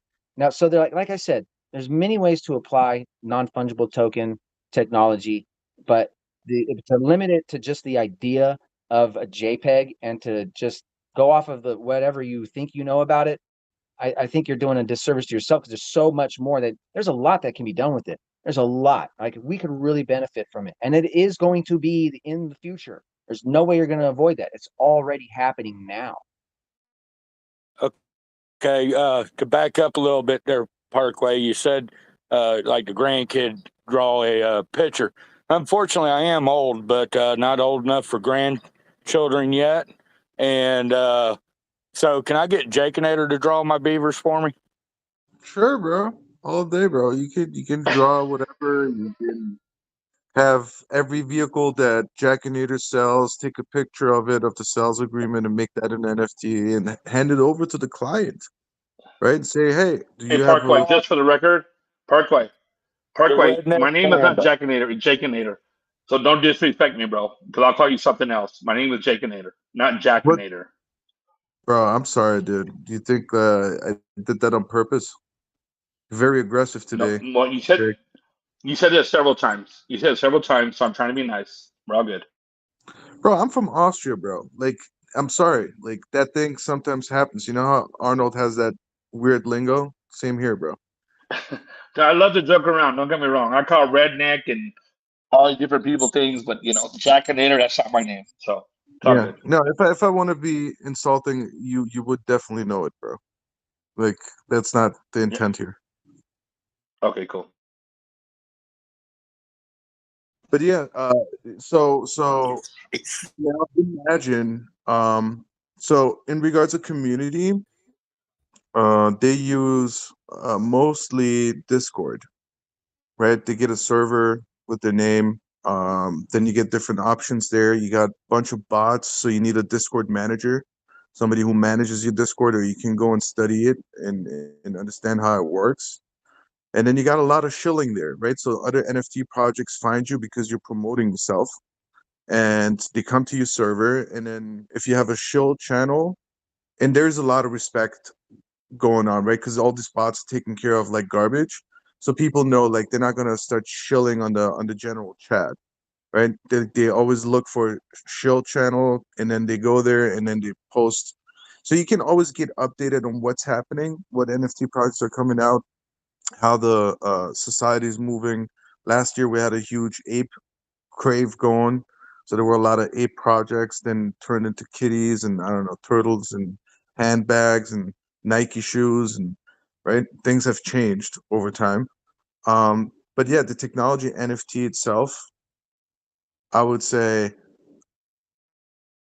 layer 2 of Hex has proven it put a milestone uh by given an extra security layer to Hex. So we don't have emergency unstakes like that. So you are capable of taking your stake, and if you're in need and you don't have money, you need to pay your rent or whatever it is, then you can take your NFT where your stake is on. Let's say it's a 5555 stake, right?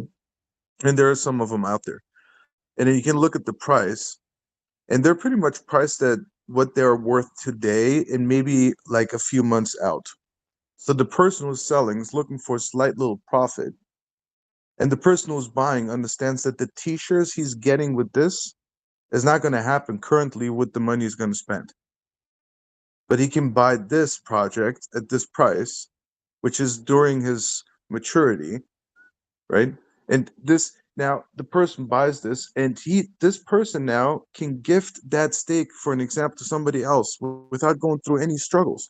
He just picks the receiving address and click send. Boom, done. And this is like I think putting liquidity behind the technology NFT itself, where you give that smart contract the monetary value, it's awesome. There is a minimum value in that NFT now, right? And imagine if every NFT project would do that. So if you pay $1,000 for that NFT, you would have, let's say, a minimum of $500 today value. So okay, if I lose, if this project's shit, at least I still have 50% of my money. So technically, that NFT project only cost me 500. Imagine like Hexicans running projects like that, right? Coming out, using that technology and creating cool art. It doesn't even have to be useful, right? Like just cool art, and the Hexican community that likes art goes and supports that artist. Like the possibilities are endless. You can build on this like crazy, man. Like it's incredible. Yes, I agree.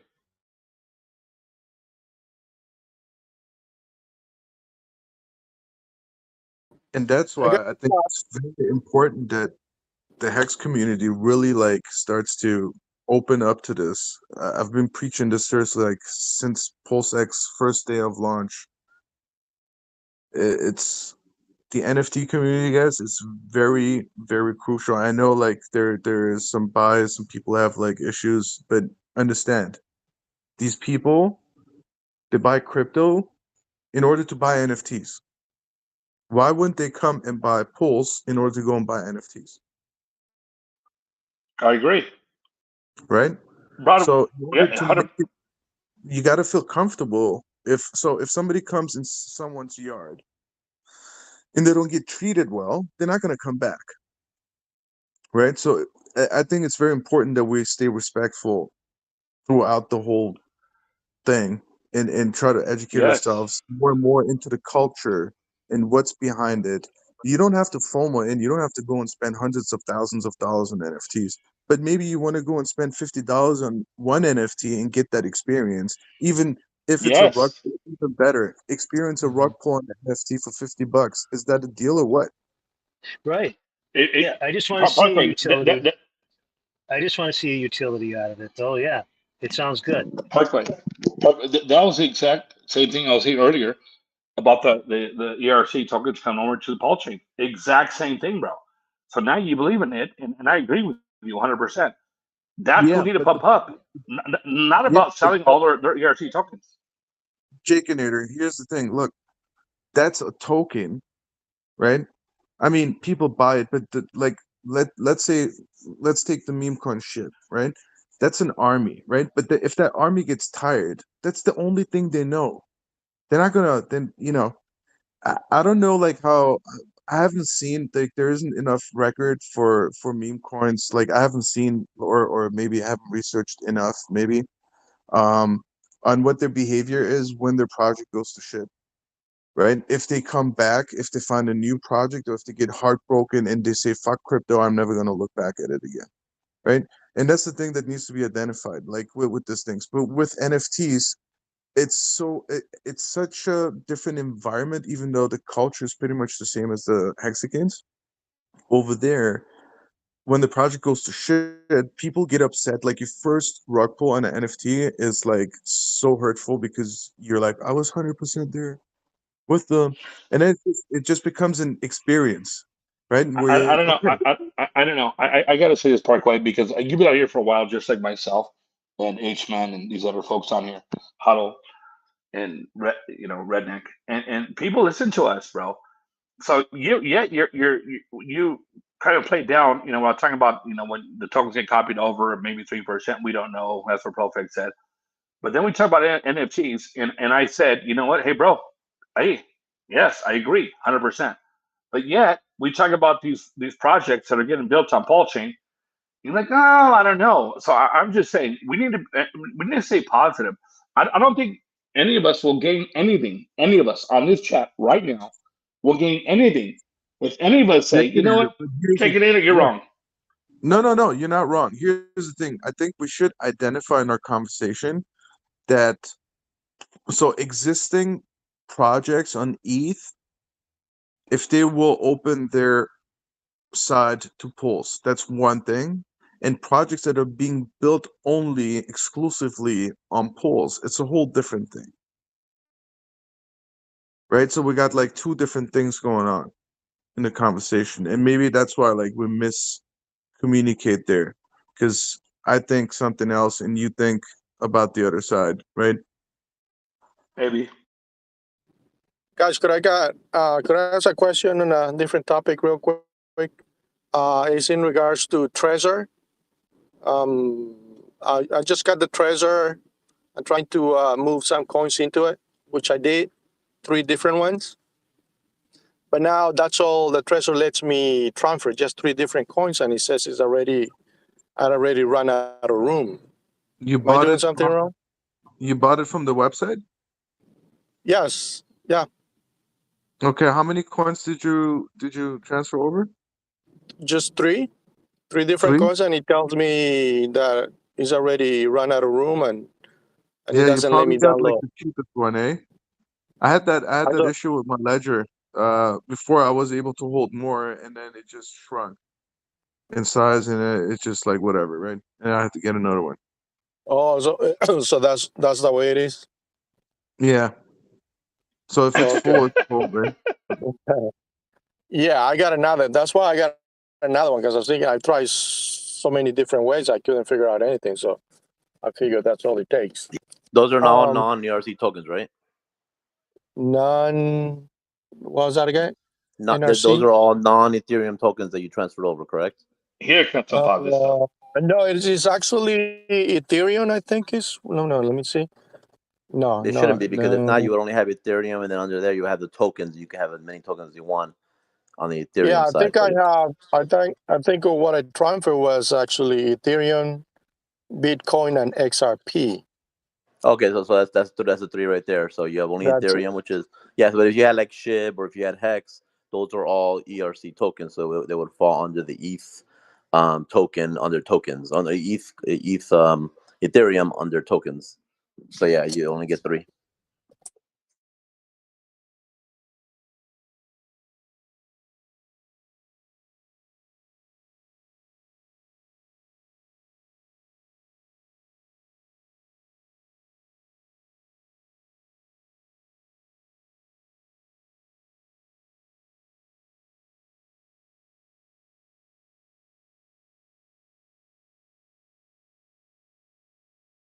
Yeah, dope, man. I just saw that picture with the beaver on the back of the truck of Redneck.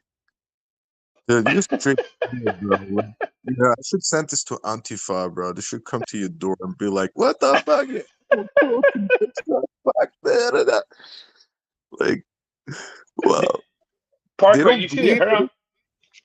Beavers are a nuisance animal here in the state of Georgia. They can be hunted 24/7, 365 days a year Can you because throw a they're a hand nuisance grenade? animal. Can you throw a hand grenade? Is that legal? Like, you would get busted. Legality is a touchy subject there. Can throw a hand grenade doesn't necessarily mean it's legal. Redneck.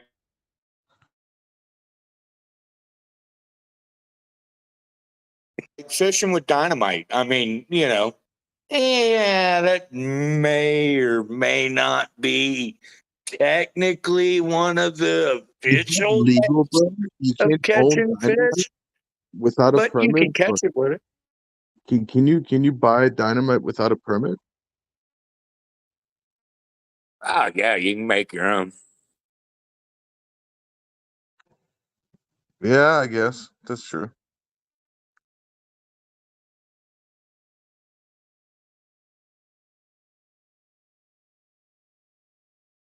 Yeah, dynamite would be a little bit too hardcore, I think, for beavers, dude, and the neighbors.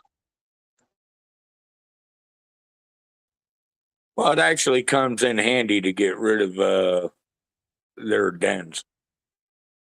Yo, say, do you guys have beaver tail where you guys at?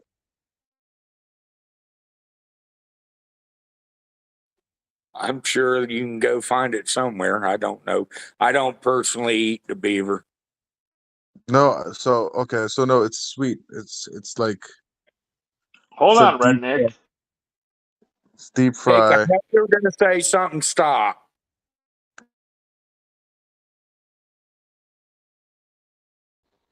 You're wading in thick bushes here, fellas.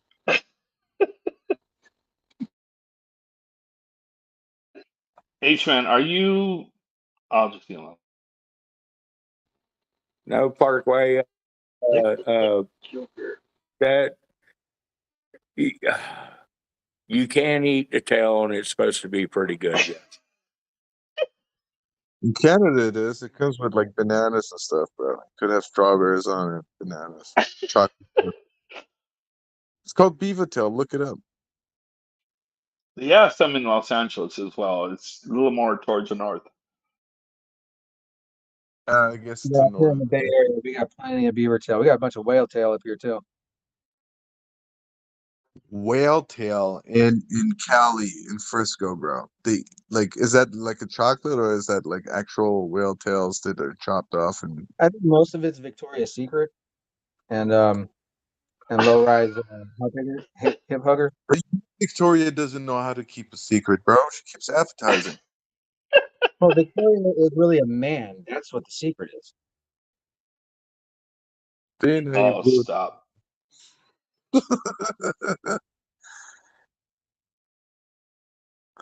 But yeah, it's trouble for sharing that picture of the beaver. the beaver tail is really delicious. I recommend it if you guys come up to Canada one day. Ask for a beaver tail. Well, people from California, it's very It's nice. I'll leave it at that. It's a nice. You like?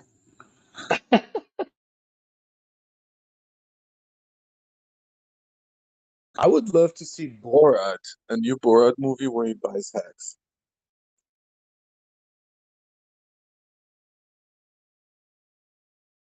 Well, if our projects do good on Pulsechain, we're all going to And be you know blessed.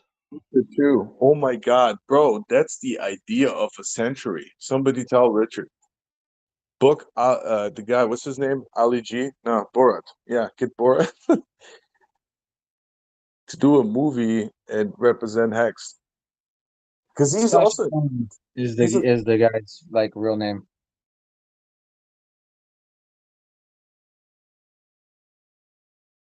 Sasha Baron Cohen.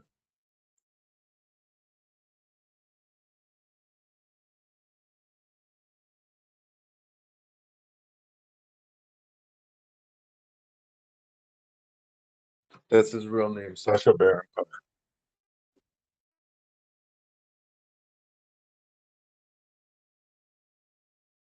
Y'all seen Ali G, right? You all know who Ali Yeah, G is. same guy that does Okay. Borat. Yeah, Borat, Ali G. Who else did he play? He also did the movie Dictator. Oh yeah. That was a good one.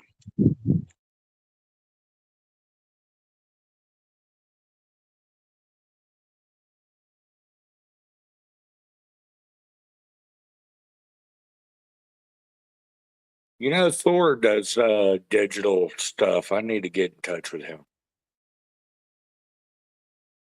Yeah, any artwork, movie, whatever. You can turn that to an NFT. Dude, Thor is badass. He works for Hollywood, bro. He's sick. So good, man. I'll get in touch with you, Redneck.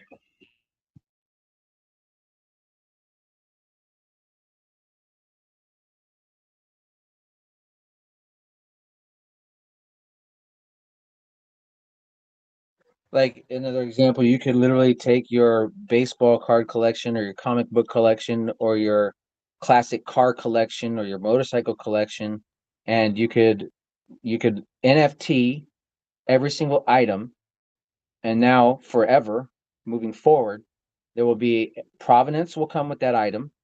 The history will come with that item.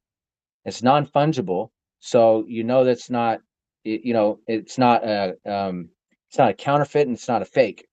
So that's just another, since we were talking about it, it's just another aspect of non-fungible tokens that I think in the future you're going to see a lot more of it.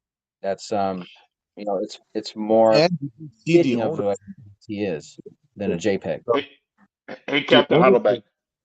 Yeah, so the ownership shows up in transaction history, right? So you can see how many owners it had. Right. Imagine how popular that would be to know that you own a piece of something that, somebody popular once owned, right? Like I have the actual, glove of, whoever that, or I have one of the motorcycles from Jay Leno's collection, or I have, one of the motorcycles from Keanu Reeves' collection. Like this legitimately is it right here. Here's the proof. Here's the evidence. Here's the proof. My fist. So that's a thing. So 3 individual ones dedicated for a good cause, up for auction on Pulsechain, right? And the proceeds go to a whatchamacallit, the non-for-profit Same. organization that helps people, right? So that's that, man. And whoever owns it, it's a bragging right. You can say, hey, I own this, right? And there's only one. And comes with the history too. These were produced before Richard bought the Black Diamond.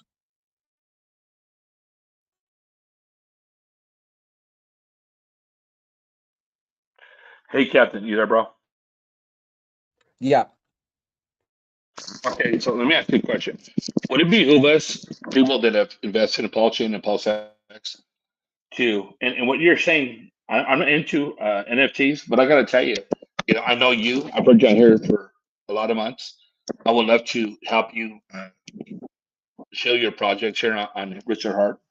Um, would you think it's important that knowing NFTs like you do? I don't, but it would be important that because think about it for a second. If you have an NFT on Ethereum and it's, I don't know, $40 to transact, and on Pulsechain it's like a tenth of a penny, it would probably be good that people that have their NFTs on Pulsechain would help us pump our bank. Would you agree?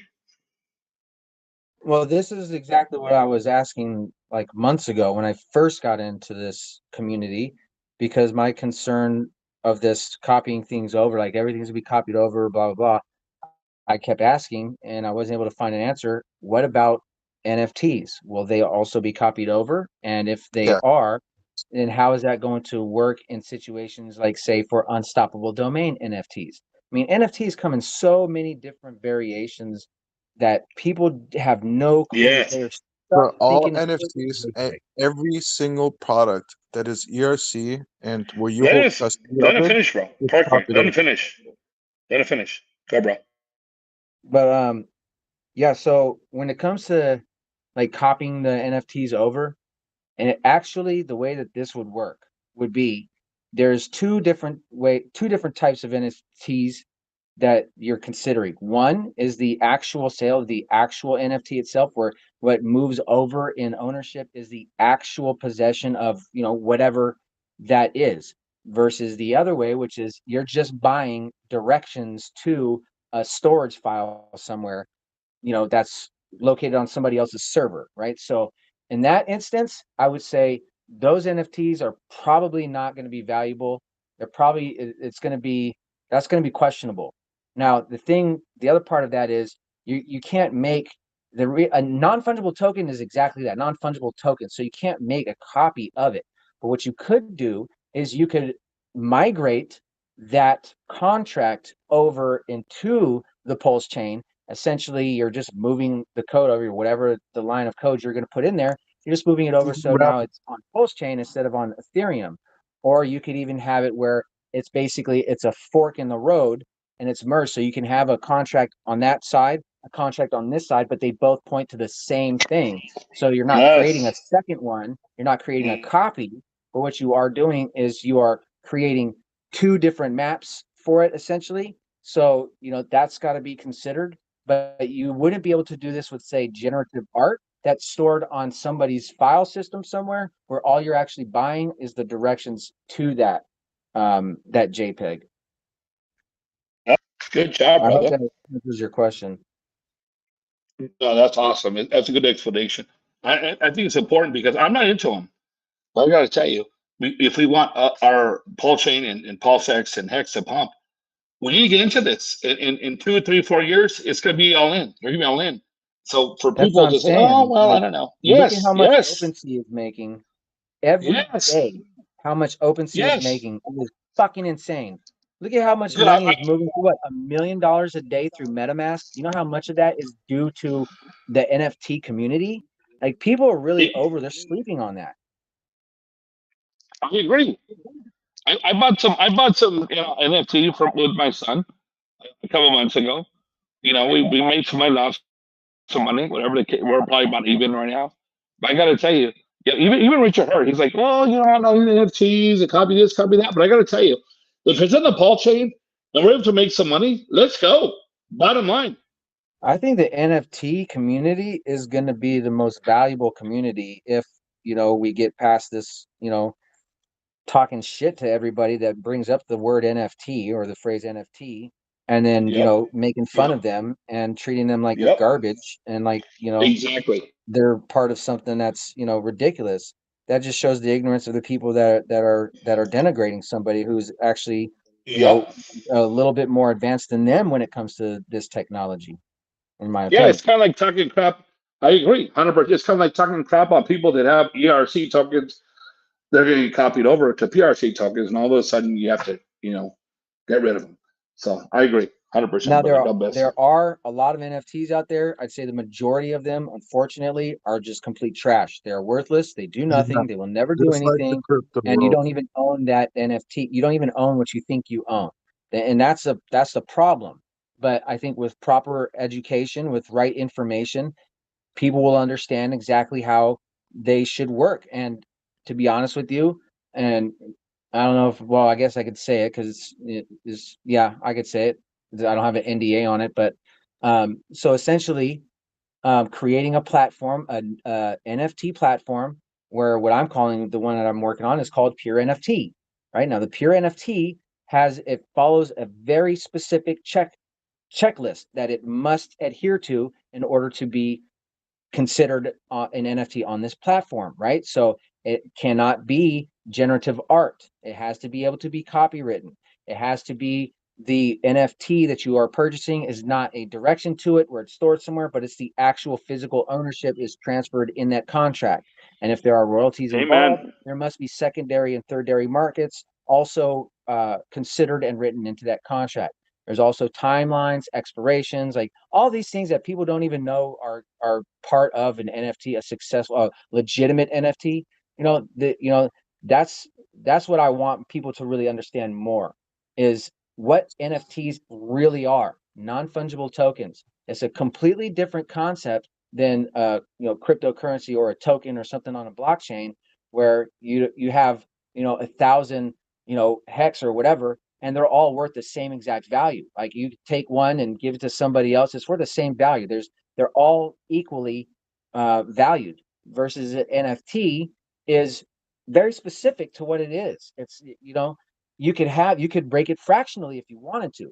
And I think a concept here that people are not considering is if you have something staked for a long period of time and you don't want to unstake it because there may be penalties or whatever, you can create an NFT that is written into the contract, the payouts or the yield from whatever it is that you have staked. So now you can actually still, you can extract some of the value, the future value of there, but you can extract it now. It's really no different than somebody selling, say like a policy, right? That's going to pay out over a period of time, but selling it to a company that gives them a lump sum. Maybe there's a premium discount that they're getting it at, instead of buying 100% value, they're buying it like 80% or 70% value, or whatever. But that person is getting that lump sum right now up front. And then that agency is going to, over a Yes. long period of time, collect that interest. Now, that could even be creating that's a market maker right there. So now you could have a company that's what they do is they go around and they purchase people's stakes and they give them lump sums right now, and they just sit back and they collect that over a long period of time. Imagine how lucrative that would be of a business. If anybody wants to get in on this with me, DM me. Good, I'm in. Send it to me, brother. I'm in. I'm in. Yeah, shoot me. I believe you already shot me in the DM, right? I think so. Yeah, you probably have.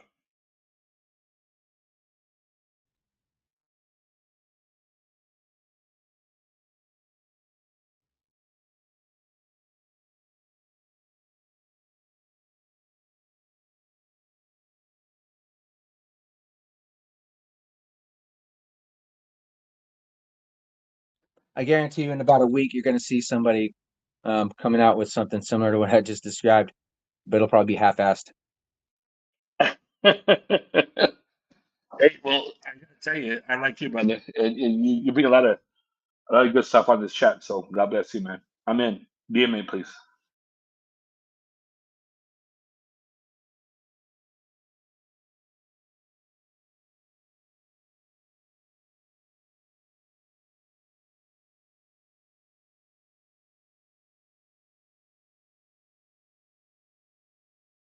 All right, I just DM'd you. I DM'd you. NFTs me.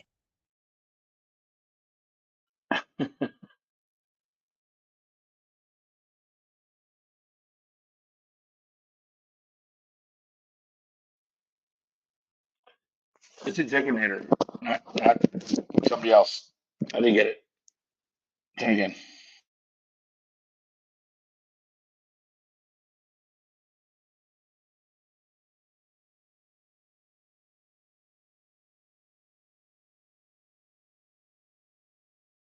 Are you sure you didn't get it? It shows on my end it went through. It's got a check mark there, but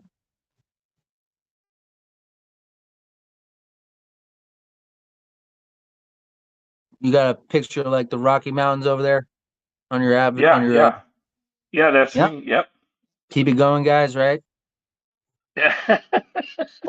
Yep. I mean, I could really get like down and dirty and like tell you your geographical location based off some information I can pull off this. Dude, I'm in California. Come on, stop. You know that. I'm talking about But zip no, code. I have not Give you an received it. overview picture of the map of where you're at. That's Yeah, why I really? don't like Telegram. I don't trust Telegram too much. It's too open. I think this is another thing that when he was mentioning earlier about the NFT community uses Discord more than anything else. There's a lot more mechanisms built into Discord that protect exchanging of data and information. I like Discord way better.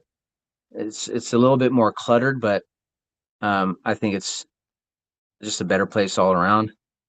But everybody's on Telegram.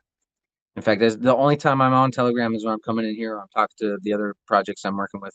Other than that, I don't really use Telegram. I don't even use my regular device when I'm on it.